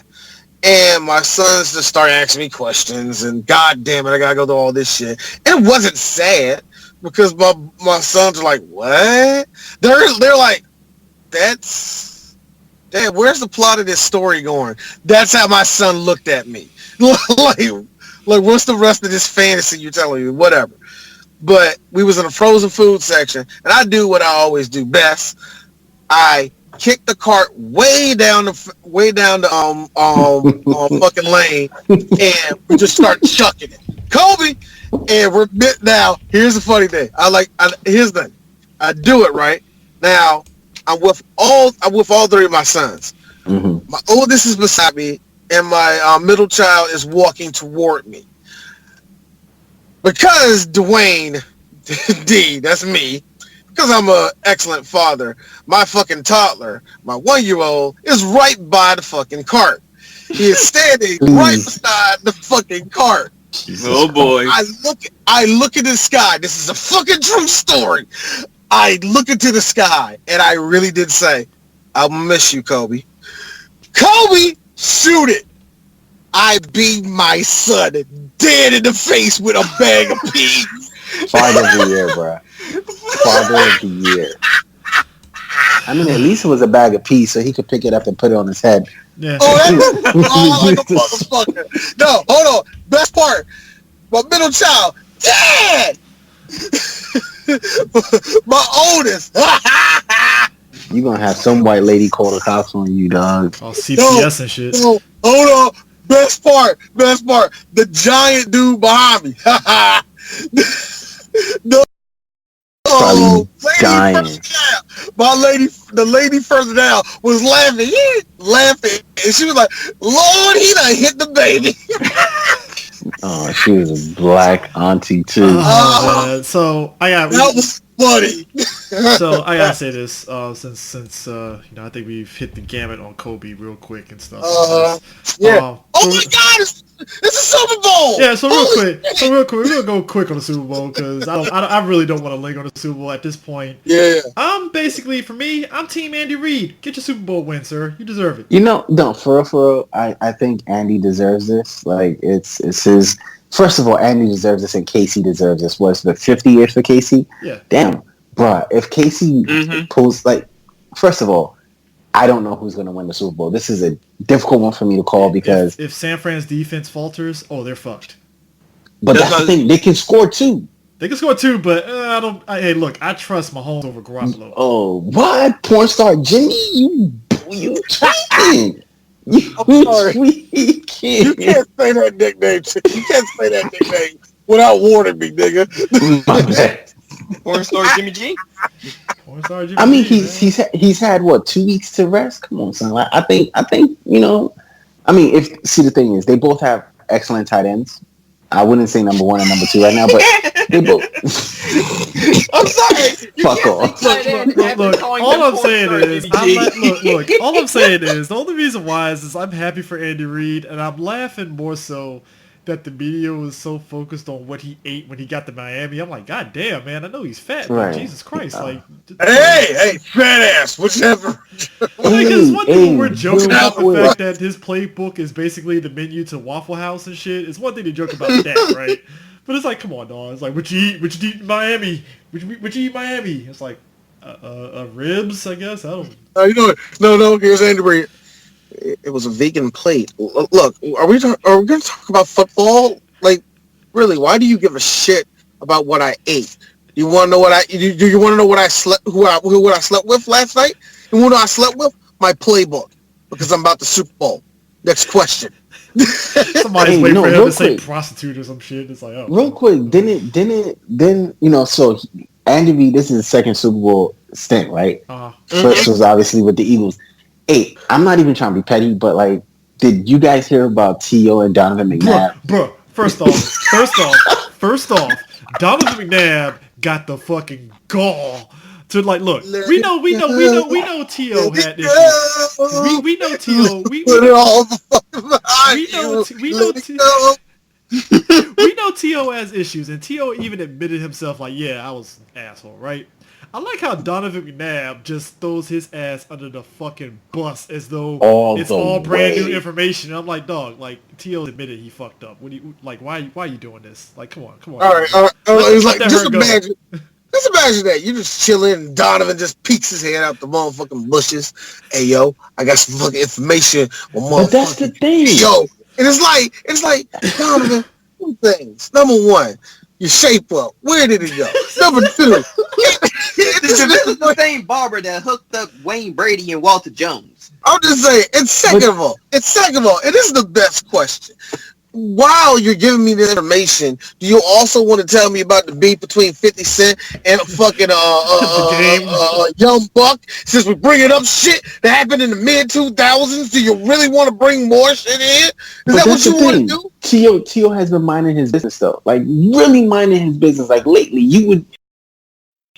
Tio's living his best life. Living his best life. I don't know why. I think. Isn't McNabb like an analyst somewhere? Isn't he like? Doesn't he? I don't know. Like, what is he doing? Somebody's analyst after he stole money from the Redskins. So I thought he was on the ESPN. Don't do that. Don't do that. Oh no, he 100%. Don't you dare do that. Don't you dare do that. He 100% stole money. It's the like truth. He did not steal money from them. He stole money from them. You know what happened with that? You know what happened? Donovan just walked in and said, "Hey, bitch, give me $500. Just give me the money." And Washington like, "Okay, Daddy, you're gonna win a Super Bowl, right?" "Yeah, whatever, bitch." Leave. That's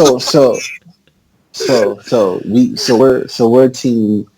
So now, okay, so I'm just gonna right now. I don't know. I think I'm gonna pick San Francisco because I think for some reason that defense is probably gonna like tighten up. Mahomes is going to throw the pick that's going to seal the game.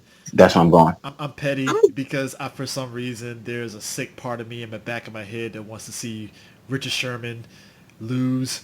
So oh man, I don't know why. I don't hate the guy. It's just for some reason. My pettiness is just like no. I need Richard Sherman to be the one to pick him off and be like, "Why you going to try with a sore receiver?" It's like, I mean, I don't hate Richard Sherman. It's just, there's a part of me that's like, bro. I need Jimmy Garoppolo to prove to me that he's the quarterback because I feel you lucked yourself into the Super Bowl. So, bro. Look. No. You're saying for Richard Sherman. Personally, I need it for Nick Bosa. You know what? Yeah. Oh my God. No, I need for Nick Bosa, and I need for Mahomes to make a touchdown and stare Nick Bosa dead in the face, grab him by the bottom part of his face mask, and look at him like, "Yeah, you see who I am? I'm a result of America, black and white mingling together. You motherfucker, ass motherfucker." You know what's funny? Andy Reid will eat the flag that will come from him doing that shit too. Like, all right. You know what? I feel bad. No. Here's the best part. They eat the flag, right? Mahomes come over to Andy Reid and all the rest of the coaches, right? They all huddle up. All right, guys. Seems that plan nigger worked. I'm sorry, I didn't want to say nigger. I meant to say N-word. Look. We're in the game. Yeah. Everybody let it go. Andy Reid said the word nigga. Right. Seriously. Like, fuck, but now, try to win the game. one more thing about football, because I feel like y'all about to end the show. What does Bill O'Brien have over McNair in Houston? What, man? Bill O'Brien is a more angry Jason Garrett, and I'm like, what? Like, really? You give him more power? Why? He's the most mediocre fucking coach right now, besides Jason Garrett. Like, I mean, Jason Garrett isn't a coach anymore. So no. He's the Giants' offensive coordinator. No, I'm saying he's not a head coach anymore. But fucking Bill O'Brien is so mediocre, and I feel so bad for Watson. Like I feel so bad for Watson because he needs to pull a he needs to pull a old boy from the Bengals. I think he should just get hurt and sit out a season and just look. I don't care what you say. what you say. If he plays one fucking down next season with O'Brien, I'm gonna tell you exactly what's gonna happen. A motherfucking what you call it? Not a symbiote. A syrup will fly on the back. Fucking shut the fuck up, guys. This is a real thing. It's gonna fly on the back of Deshaun Watson's neck.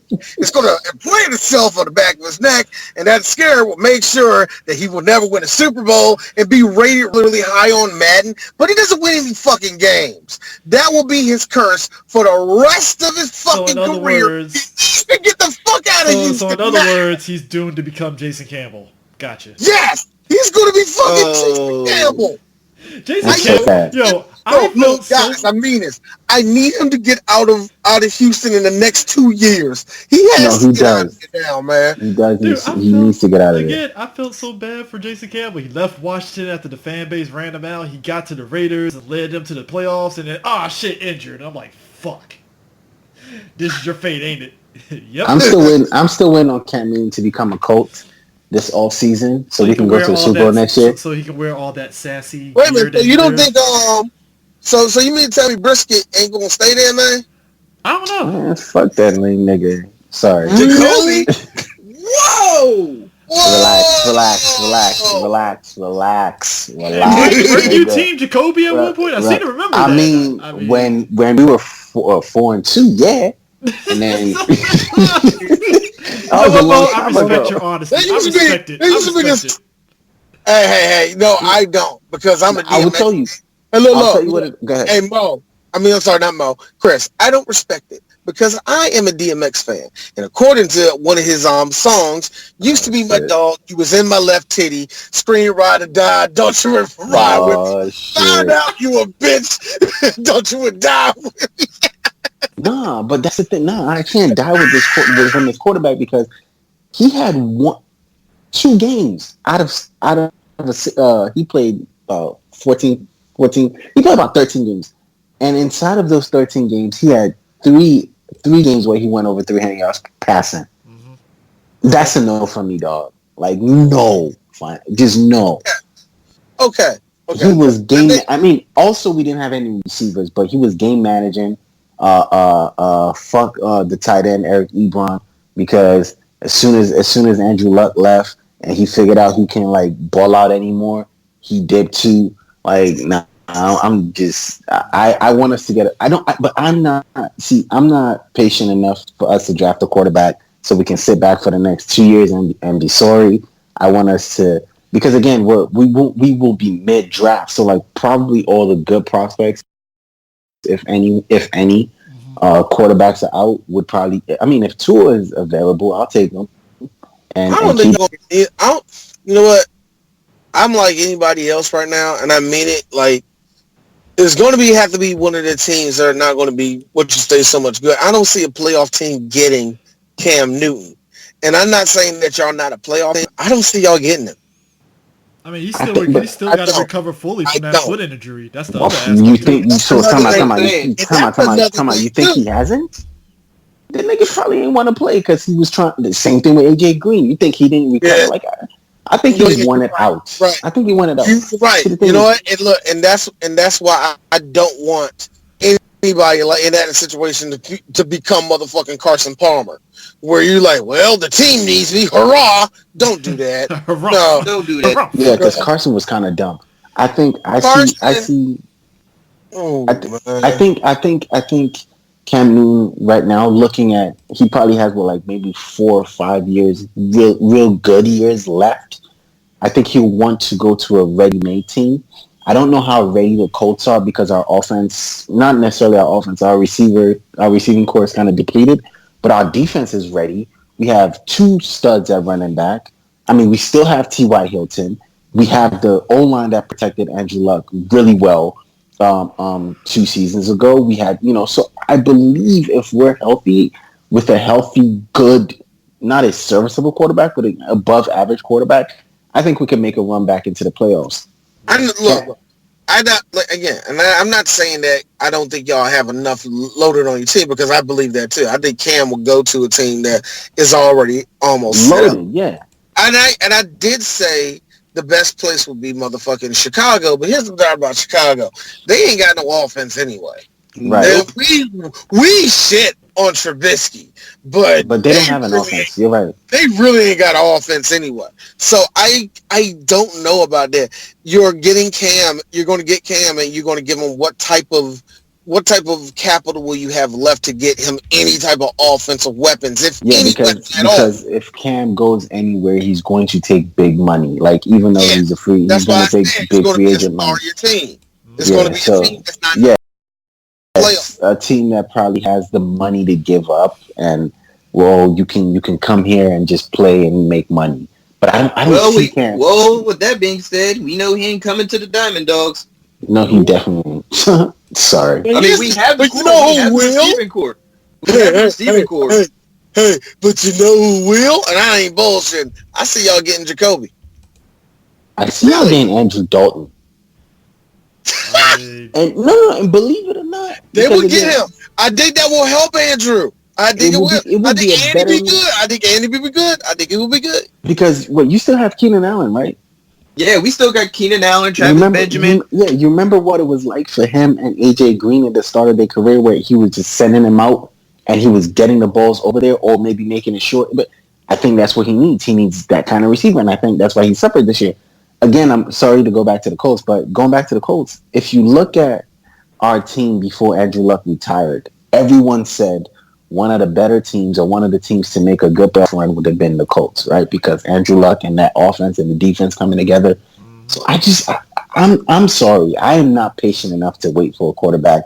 And I think that's probably, if I was a business owner, if I was the owner of the Colts, I'd probably fail because right now I'm not patient enough. And maybe other fans are, but I'm not.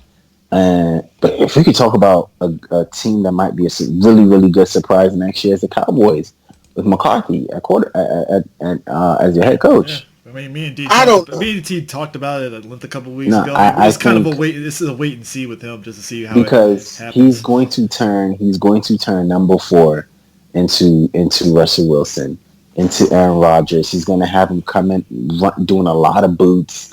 A lot of outside the pocket things. We already know the deal with Zeke now.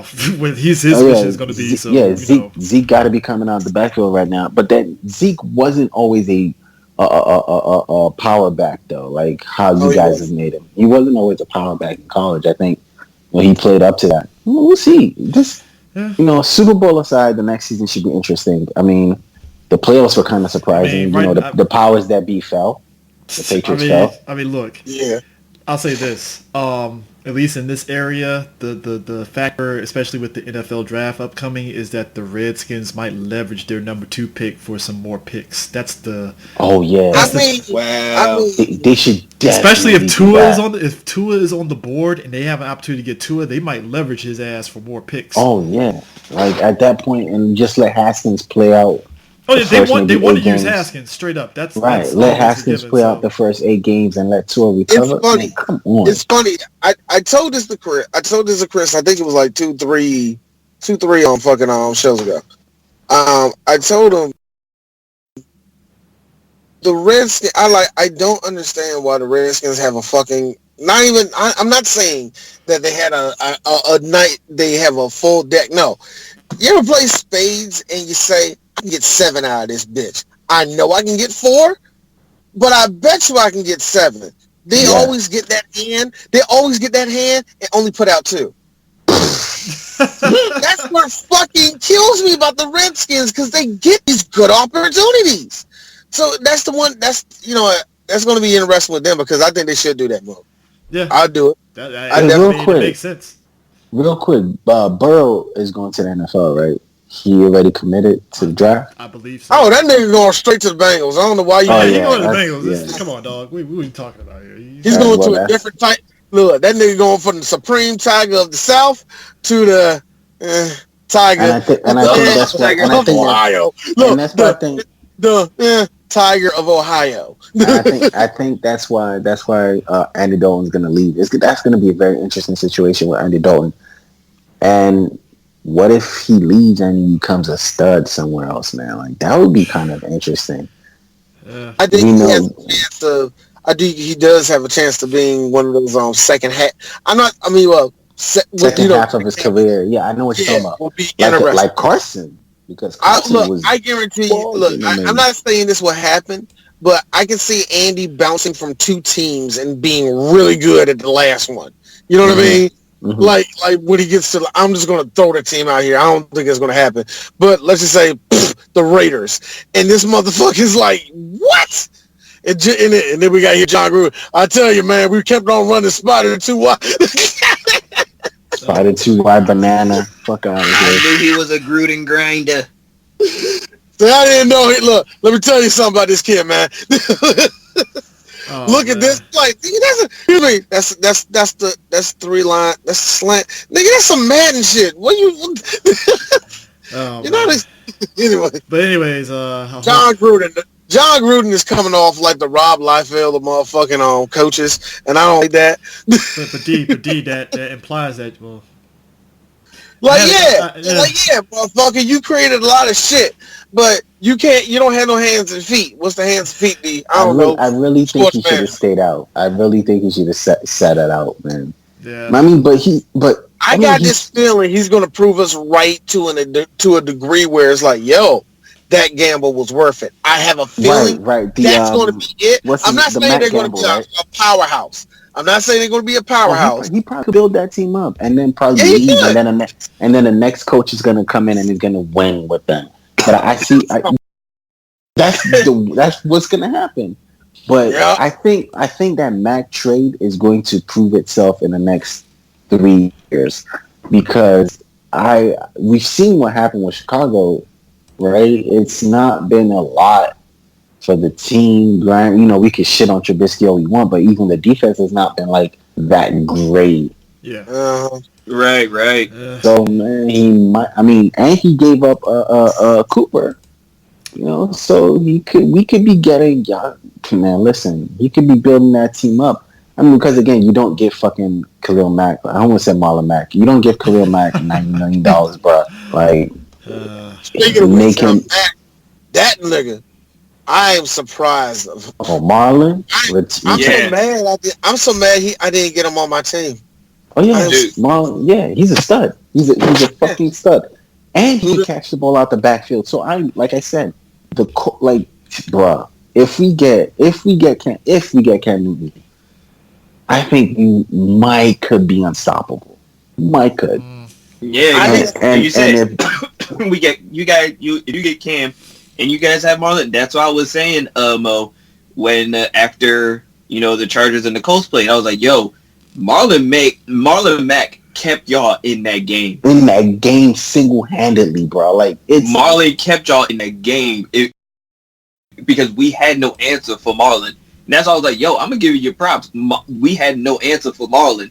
So yeah, if Marlon keeps on playing the way he is, and Indianapolis decides to actually cut the check and keep him, spend the money, man. I mean, what's all it is going to come down to. Again, the nigga blocked me. Fuck him.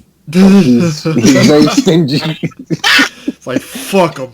It's like goddamn. Because I'm trying to get him on Twitter. Be like, yo, get fucking Cam Newton. Like, spend the money. The nigga, like, I mean, what was it? 4 years ago, we spent the money to get fucking Andre Johnson and man, listen, we can spend the money on a Cam Newton. He's not. I don't think Cam Newton's career is closed. I think he needs that team that's going to get him back to the Super Bowl. If he gets back to the Super Bowl, it's a dub. He wins it. Easy. Because he was my decade college player. Like, everyone kept trying to say Joe Burrows was one of the nicest in the decade, but nah, it was 100% Cam Newton with that team that beat, son. Y'all know what I'm talking about, man. That team that nobody thought. Really? Who's your decade player? No. He had a good year. He got a good year. I don't know right now. Right. I mean, that's probably like another show. But yeah, Super Bowl. I'm going San Francisco. Racist Nick Bosa is gonna your boy, and Richard Sherman is gonna pick him off and gonna be like, when you try and go to sorry receiver like Kelsey, that's what you fucking get. That's what's gonna happen. I have San Fran winning, but I say it's going to be close. And the reason why it's a close one is because the fact that you think about it, they don't really like Kansas City really doesn't have that good of a defense. They rely more on the offense. So that's why I give the slight edge to San Fran that, like they at least have a defense to try to contain, not just Mahomes, but also to, in case he does throw it, they got that secondary that can stop him. So I got San Fran. Yeah. I really don't see. Well, let me make it very, very clear. As much as I respect defense for San Fran, I really feel that this is just Andy Reid's time. I'm not, let's just hope there is no reading it up. You know what I mean? Yeah, Let's Where he hits the worst panic thing that button. happened. Hope he doesn't hit the panic button in the Super Bowl. Yeah, let's just hope. Like that's the hope that the Chiefs are up 31-5, like 31 not 5, 31-7, and I don't know.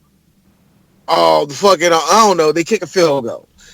San Fran kick a field goal, and Andy Reid immediately hits the panic button, and Patrick Mahomes is like throwing in the dirt for no fucking apparent reason, like somebody dropped the controller. You know what I mean? And the motherfucking analog button is stuck, and it's like stuck on up. Like something doesn't make any sense, and they just start reading it up. Hopefully that won't happen. I think KC will win. I'm rooting for them. Yeah. because Garoppolo is trying to defy everything. He's trying to be a superstar and try to, become He's the trying to next big prove thing Tom in the Brady and Bob Kraft. He's trying to prove to Bob Kraft that, hey, you That messed you up by did, you getting rid of messed me. up by getting rid of me. I mean, he has a lot to prove. He has a chip on the shoulder, and I mean, Yes, he does. Yes, he does. And I think a lot of people still don't believe Jimmy. yeah, no, nobody believes in Jimmy. Yeah, nobody believes him. Nope. So I think he does have a lot to prove because D doesn't call. I'm not calling you Rex Grossman. I would never call you sexy. First off, I would never call. Shut the fuck up. I won't call you sexy Rexy. No, D would never call you that. I won't call you something like below you. But I will say this: I see a lot of Matt Ryan in you. Yes. I don't know what's pinpointed. I still don't have enough tape on you, but I like when you walk past something, you go, I know that smell. That smelly smell. Like That smelly smell that smells. Like I think I know what button to press at this point. Like I don't know, whatever. But I really do feel like Garoppolo got a chip on the shoulder. This is going to be actually pretty fucking interesting because despite what I like to think about San Fran, they're pretty fucking entertaining. So they are. Their fucking run game is deceptive. That boy Mostert, Oh god, he embarrassed fucking Green Bay. Yes, he did. These niggas are fucking deceptive. Was it 4 touchdowns? Yeah, 4 touchdowns, over 200 rushing yards. Nasty. Dog. Over San 200 Fran. rushing yards.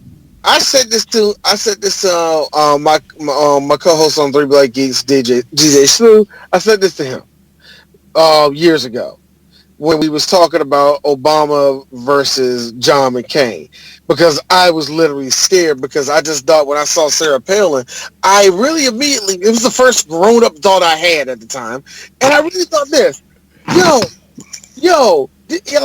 Eris, there's a chance this motherfucker's gonna win the election. Son of a bitch. And it just fucking hit me. There's a chance. I'm just gonna be real. The 49ers might run these niggas over. There might be there's a tiny really see, like, if San Fran wins, it's gonna be a blowout to me. And also another reason why I don't want San Fran to win, because the fucking organization are dickheads, because when they did the whole thing talking about San Fran being in the fucking Super Bowl, they neglected to mention Kaepernick when they went to the Super Bowl with him. Right. They did. You And know what? was Here's the that worst them or part was that the about it. NFL though? Because I think that was NFL Network, not I necessarily them. think that was a little bit of both. I would say a little bit of Right. both. I'll say Because a little bit. But they here's should the have said something. but here's the funny thing about that. There are quite a few, and real talk, none of them do, in my opinion. But some owners don't deserve no happiness. You know what I mean? Yeah. And San Francisco, the Bears, I would let your team go, Mo. I would let your team go. Nah, call that nigga out because All he right, your blocking team to the fucking Colts, cokehead ass. the Redskins. Fuck it, I'll be real. The Cowboys, Yeah. and a couple other teams. Just real talk. We don't deserve happiness. We don't. We only gonna get San happiness Fran- once Jerry gets buried in the ground and he's like fucking. That's what I'm saying. But He's here's like the Bruce thing. Wayne and Batman. It's like, Bruce, you're fucking 95 years old. Yep, still alive. Jerry's gonna live. But here's my forever. point, though. When it comes to motherfucking to the motherfucking owners of the San Fran, all the shit they did in the last before Kaepernick started kneeling, motherfucker. They were already messing up with the organization, not giving a shit, not paying, not trying to keep up motherfucking Candlestick Park and shit. All the fact that the owners didn't, the way the owners did all the coaches that came in, it's like they don't deserve no happiness, and yet, boom, y'all about to win the Super Bowl. But you know what? You brought up a point. If they're gonna run in the Super Bowl, fucking Derrick Henry got stopped by Kansas City. Yeah, 61 yards that's and a what I'm saying. touchdown. So, Derrick Henry was a threat too. That's the crazy part. Look, Yeah, real talk. Here's the thing. How many times have you guys, and I'm hoping you guys are good enough, how many times did your friend pick the Lions on motherfucking Tecmo Bowl, got 300 yards with motherfucking Barry Sanders, and still lost by 14? I've Yeah. seen that happen to my cousin a couple times. I'm just saying. that happens. 'Cause you can get all them I thought that yards. did You something can't awesome. score. Little dog, I thought it did something awesome. I stopped my cousin. He had who he had? He had motherfucking what's the name of that thing? Got the Dolphins and shit. I stopped this motherfucking passing game. I didn't know that his the Dolphins ran it down my motherfucking throat, man. I was like, oh shit, he can run too. Yep. Oh my god, whatever. Anyway. But yeah, so. So God CJ, damn. you got Kansas City, right? Yeah, I told you. I Man. got Kansas City. Yeah. I do So got y'all both got Kansas City, and me and Denzel. got San Fran. It's gonna be fun. Yeah. Oh my gosh! You know what? All right. There was Don't switch up now. No. I'm not switching. I'm not like that. I'm about to finish this, but I'm not going to end it on Kobe. I'm going to end it on something else here, guys. I want to end it on this. I've been asking Chris certain movies that we need to start doing, and I just want to bounce, kick the peanut before we end this show. We're going to do Above the Rim, but y'all, I'm just going to be real. That's going to be actually just three black geeks. No offense to anybody else. That's going to be the three black geeks doing that working title one. But is there any other basketball movie that y'all guys want to do? That y'all want to talk? Oh, Man. because What's the Ray Allen one? And that's He got game. He got he got game. game. I'm sorry, man. Oh, I'm sorry. Or we could do like Mike. It's like no. Wait. So look, y'all laughing. There's a chance that we probably will do like that. Wait, hold on, wait. Like Mike, Bow a.k.a. the basketball Wow. version of Angels in the Outfield. Bow Wow. Why not? My Bow Wow annoying, crossed AI I am levels, annoyed. I'm more so annoyed at Bow Wow because, and D, I know me and D, we talked about him before when it came to movies. Like when he had movies that were wacky, like it's like Roll Bounce and Lottery Ticket, they were enjoyable for what it is, which showed that Bow Wow, if he stayed that lane, he would have been succeeding. And then it's just like he's trying to get back into music. I'm like, I don't want to hear your music, dude. No, Don't do that. Nobody really wanted to hear him do music. I don't want to hear New. I don't want to hear New Jack City 3. What the fuck? Yeah, because he's at this point he's grown. He's not. I don't even remember New Jack City Lil 1 Bow from him. Wow anymore. Oh, you never heard He's the not- original New Jack City album, did you? No. Oh, you do not want to listen to that. You do. All right. I know he listened to the show. Hey, yo, Ashton, fuck you for making me think that album was gonna be good. Oh, no, nigga. This shit hot, nigga. This shit hot, young. Yo, Mo. I ain't playing with you, Mo. This shit hot. I want to smack the shit out you. I never did. So, I never did. Always. Well, Paul Redman, and that's when I smacked the shit out you. Coach Carter? Smack the shit out you. Coach Carter is actually not bad. There was another one Bow Wow was in that was based off the team. That was based off the team in New Orleans after Katrina. That was a basketball team with Forrest Whitaker. Yeah, I don't know. Wait a minute. Is that the same movie that also had Lil Wayne in it? Yeah, Lil Wayne was in it. It was supposed to be. It was weird because Forrest Whitaker was acting his ass off, and I'm like, Forrest, this isn't the movie where you're supposed to act your ass off. What are we doing? Right. And now, time out. What about the racist Indiana one? The Hoosier one? Hoosiers? Yes, Hoosier. Yes. That is such a white movie. I'm sorry, that's such a white The ass only movie. white movie, and real talk, the only white movie that I'm up for doing, and I'm Days trying of to Thunder? No. We already did Days of Thunder. We Oh, put man. it out. We never put it out actually. Did we? Oh shit, that's right. No, Yeah, damn. it never came out. I don't know. Because I get your updates, and I ain't do it seen again, Days of Thunder. We need to do that again.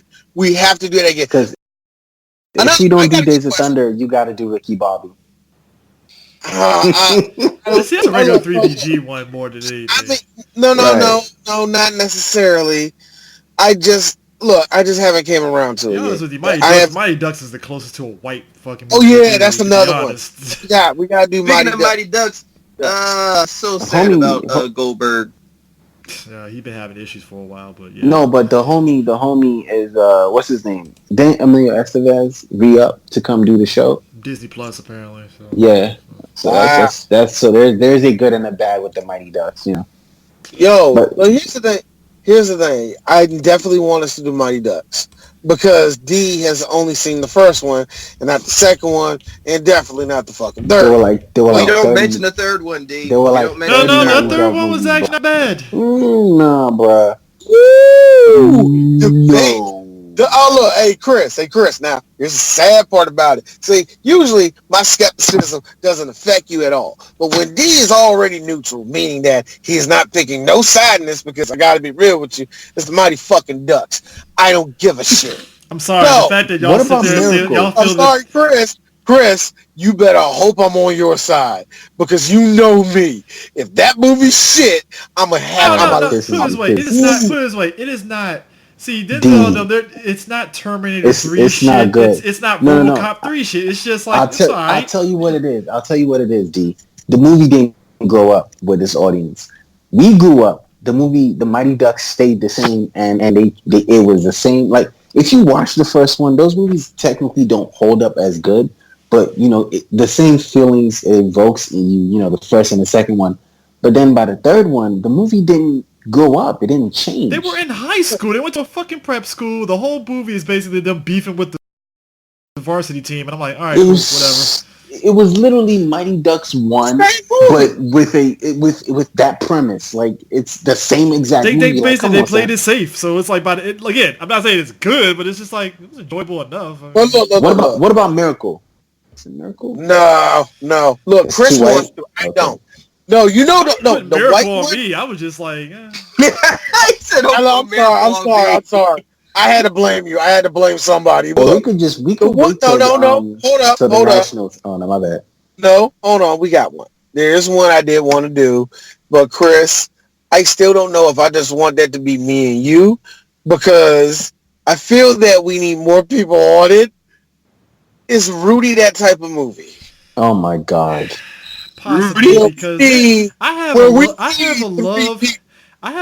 My thing about Rudy is this, and I want the white listeners not take this the wrong way. Might as well do radio. I feel no, fuck that movie, by the way. Rudy to me is a movie that is just like, dog, it is the most whitest fucking movie ever. Like, I don't think there's a black equivalent to Rudy. I don't think there is there is no black equivalent to Rudy. Rudy is just we could do Oh Marshall. no! There is a black equivalent to Rudy D. CJ. We call it Remember the Titans. No. That movie's white as fuck. That is a better movie The than Rudy. reason why I say that is because the same way white people look at Rudy like, yeah, he's a tough kid. Yeah. Black people look at Remember the Titans. See that? That's a father figure. That movie made me cry. I'm not even gonna lie. Remember times made me cry when I was a kid. Rudy is one of those movies. I will say this, right? I like the idea of it. It was just like, it felt like at one point I'm sitting there like, dog, you're 5'4". What the fuck you trying to go to play Notre Dame for? What are you doing? Dude, what are you doing? Look, if we do that movie, I want y'all. All right, there's an episode of Three Black Geeks that never came out. And it's our Pocahontas episode. It was only about 40 minutes. Hold on. It was only about 40 minutes. I'm scared. No, just real talk. It will never see the light of day. I already deleted it. It is some of the most... We basically sat and talked about why we hate white people. Right? It was us talking about how problematic the movie is and just like, goddamn, white people. Because we was just like, yo, why these crackers do this shit? Like, yo, we were just saying, like, and it really... And, like, here's the thing. The reason why I didn't want that to hit air is a couple of reasons. I don't think nobody wants to hear how bad they are, period. Yeah. And that's not entertaining. That's shitting on a one group of people. And look, here's the funny thing. To me, it's taking a higher road of not being that type of person, put some toxic shit out there. But we have enough fucking hate bouncing around where I don't have to put that shit out there. So I feel as though if we do Rudy, that's exactly what we're going to fucking do. It's not going to be on Pocahontas tip, but I have to just admire the white privilege that was at play here. The whiteness at play. Now, granted, don't you think that would be the same thing that would happen if we do Remember the Titans? We already did Remember the Titans. That's already out. Oh yeah, that's what I was about to say. Because I would be fucking angry if. Remember times made me cry, but like I would also be angry. That's like, or we could just like Rudy was just like Rudy. We are Marshall. See, that's gonna be me sucking off Matthew McConaughey the whole time. So you know, I can't. I don't like the movie. I straight up don't like the movie. But the movie is inspired by some. I know. Hey, real talk. If we want to do that fucking move, real talk. At least 2 scenes that happen in motherfucking Reservoir Dogs happen in real life. What's the fucking point? Or you know what movie we should do? The one with The Rock helping Gridiron Gang? Yeah, we could do that. That was you know what? Personally, I don't like that movie. I'm here just giving I don't bad like movie it like ideas. that. I don't like it like that. But it's a good pick. But it's a good pick, though. It's a good pick. Or we could do The Longest Yard, the original one. See, I've been thinking about both of them. Too. Speaking of which, do both of them as one show. Speaking of which, me and Chris, I'm just going to be real with this one. It's going to be me and Chris together, and we have to do it, Chris. We got to finish it. Major League 2, brother. Good luck with that. Yeah. Nah. Yeah, no, man. I just finished listening. Whenever y'all want to do Angels in the Outfield, let me know. Already did. Kobe. Oh, fuck. I'll just say this. Rookie of the Year. Yeah. Which shockingly enough, I didn't know it was a Disney movie till I saw it on Disney Plus, which is hilarious. Wait a minute, it is a Disney movie. We quit last year. All right, whatever. But but I listened, just to close it out. I listened to Omar Epps' episode on Jamel Hill's podcast, right? And it was funny that the Major League 2 gig that he got kind of bled into him being in the program. Really? And that's what we got to do. He said, and actually, it was funny. He said, Omar Epps actually said he enjoyed doing the program more so than the stuff that he did in higher learning with the track shit. Well, I think he would for one reason. Why, D? Because they gave out free steroids during the program. But he said he actually had a legit train. He actually said he had a legit train like a football player for the program. I was like, oh shit. Yeah. And take human growth hormone. I mean, Him and Nick Nolte No, taking them no, HGH pills. look. He wants to make it very clear. I know shit about that movie. Really, all I just know it was remember. Halle Berry, Hold him, on. and that's it. All I know is a clip of somebody like I don't know headbutting like a wall or some shit, and then like flipping a car or something. It's the I don't football remember. equivalent to Blue Chips, D. Oh damn! Really? Are we gonna do? My What's the name of Huh? that blue? What's the name of that movie with the nigga from Dawson's Creek? Varsity Blues. Yes! Oh, Come on! I don't Come want your on! life. I don't want your life. I Oh, got a Yo! question. when I have a question. I Dawson's have a Creek pulled a question. fucking Tony Romo on that fucking team. Yo! Dead ass! He was fucking Tony Romo before Tony Yo. Romo was Tony Hey, Romo, yo. bro. Come on! Hey, guys. Oh my God. I have to we have to remember to do that in August before football season starts. We have to. All We right, have to. I'll put this on the Let cal- me I'll put it on. remember. I'll put And this. No, God, no, no. if I'm gonna put it on 3G's calendar so that way it reminds us. yes, if you yes, do have, Varsity Blues, you got to do it in the 30 for 30 style. Like you seen the yes, 30 for 30, you gotta do like you gotta be serious. forgot Can't who even joke. Like you you gotta be forgot who you 100% fucking serious. talking to. All Yo, right. you fucking talking to? You talking to D. You're talking to a motherfucker that will sit down and create a storyline like that. Why would you ask me to do a 30 for 30 for this? Because I'm already Because plotting, my nigga. I'm thinking. We've seen 30 for 30 for was it Permian or what's the name of the school that played? Yeah. That 30. I want to do Varsity Blues in the exact That shit was same fucking hilarious, by the way. I love that style, shit. bro. I was like, yo, we gotta do that. We gotta Yo, do it. it'd be fucking awesome. Like Varsity Blues. I'm not gonna lie. I like that movie. Again, I like most sports movies, but like It's very. You know what? it's Out of a ve- lot of the movies that take place in Texas, that alongside Friday Night Lights was pretty much like Friday Night Lights was the realistic aspect of Texas football and all the pressure. like a Varsity lot Blues of is on the other spectrum of it's the wacky It's version of it, but it's true. it's like, but a lot of it Actually, is still to true, be honest with you, especially I feel that Varsity Blues is more reflective of not like the southern states, even though it was in the south, if I remember. But to me, yeah.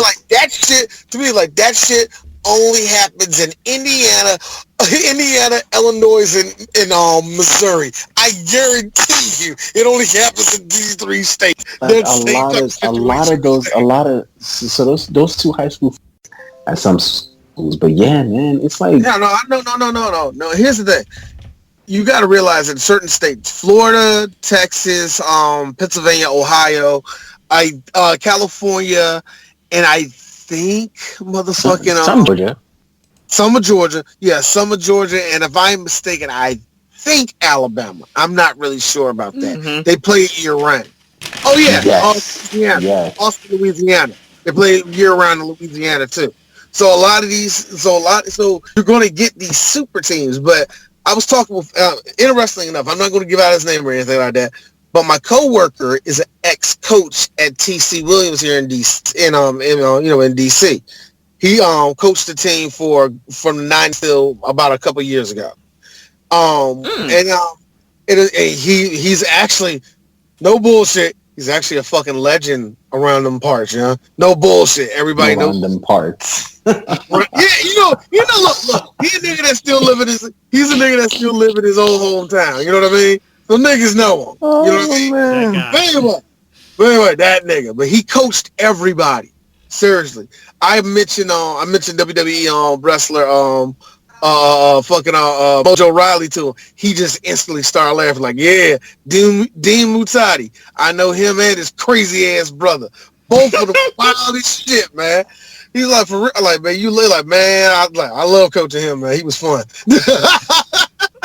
But anyway, I asked him about Friday Night Lights. He's like, you gotta understand, this was back in the late 80s, early 90s, and they sold out Texas Stadium.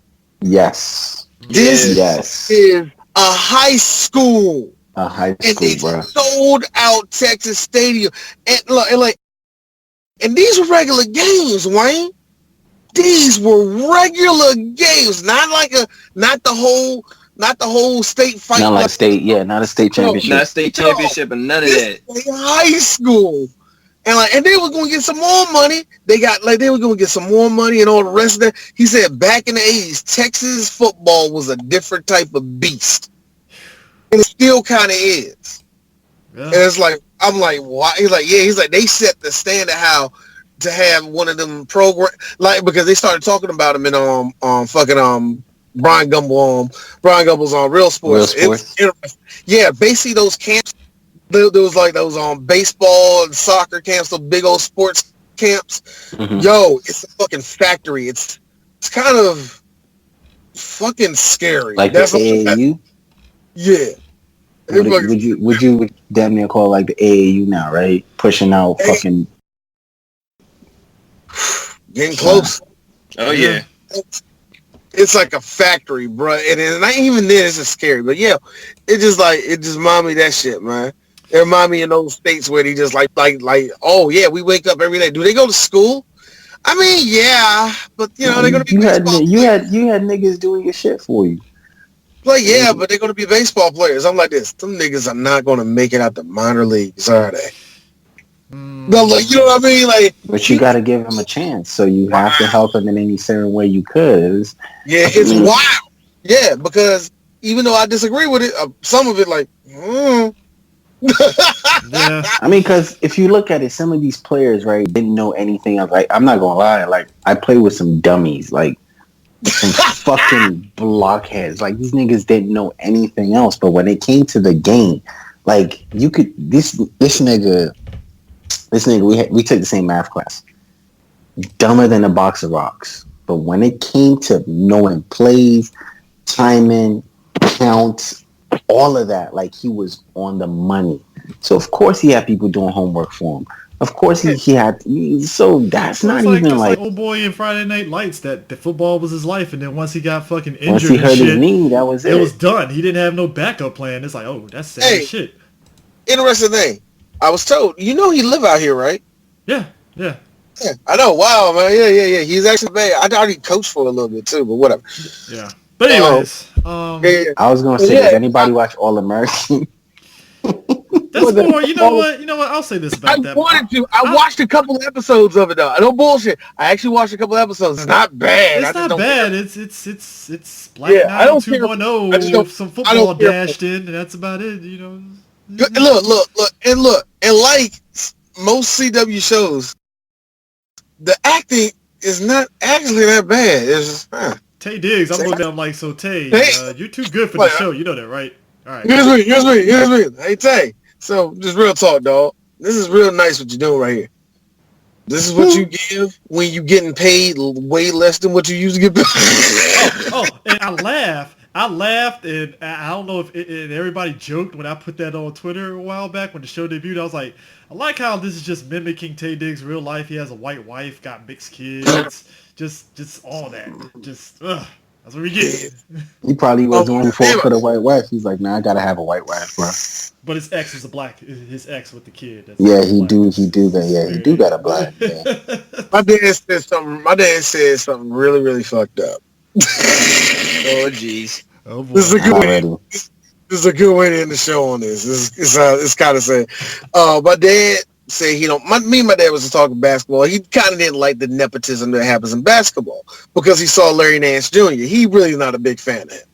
And he said, well, you gotta think about a lot of these kids, man. They either they're really, really gifted, or just be honest with you, their parents got them in some type of way.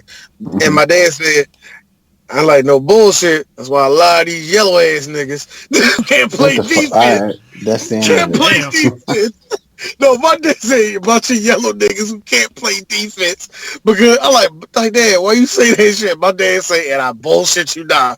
My pop said, see, son, all the good defenders were black. They weren't white. All the good defenders who were white always punched people. I'm like, Dad, shut up. Hey, playoff LeBron, bro. My dad said, come on, son. He said, Kevin McHale used to suplex people. Hey, but I think he has a point. Look at playoff Bron. It's totally like, I support him. Yeah, that's funny. That's funny. All right. Anyway, I don't know if we're going to have what type of show we're going to do next, but I know going to the All-Star game, we're going to have two shows. We're going to have two shows during the All-Star game. It's probably going to come out the same week. We're going to do, like I said a little bit earlier, we're going to do Above the Rim, and then we're going to have a little preview for the All-Star game and all the rest of that. I know that. Are we going to have one for post Super Bowl? Chris, like last, if it's slapping enough, if it's a fun game, I want to talk about it. Yeah. If it's real, if it's like, yo, that was a Super Bowl, we will talk about. If it was, man, I'm not promising you shit. Just being honest. We could just record and just talk about the commercials. Because dead ass, if I'm not gonna lie to you, I'll kid you not. If it was like, again, and I liked last year's Super Bowl, it's just there was nothing to talk about. Oh hell no. Yeah. I'm one of the people that actually liked the game because a lot of people didn't like it. I actually liked that it was defense. Again, two high scoring teams came down to what, 6 points, 7 points. Like, I didn't mind it. Yeah. But if it's like that, it's nothing to talk about because we literally talk about minutes. And like D said, we talking about the commercials for the rest of the game. Yeah. But anyways, we'll see what happens. Doesn't Fast 9 trailer come out Super Bowl Sunday? Oh, come out Friday. Oh fuck! It should have come out Super Bowl Sunday because I would definitely. I would spend a whole show talking about it, bro. I can't wait for that. I ain't not wasting the bandwidth just to talk about the Fast trailer. Not the bandwidth, bro. Come on, man. I'm not spending the bandwidth. Vin Diesel deserves more than that. We got limited space per month, man. Dog. Last time I did that and it actually made sense was Black Panther. That's only because it was fucking Black Panther. That's the last time I did you that. were so pressed. Hey, I was pressed because you were so pressed. Anyways. Yeah, thank Denzel, Mo. I'm glad y'all came on. Thanks for having me on. Yeah, always. We done, y'all. We done. All right, ladies. Peace.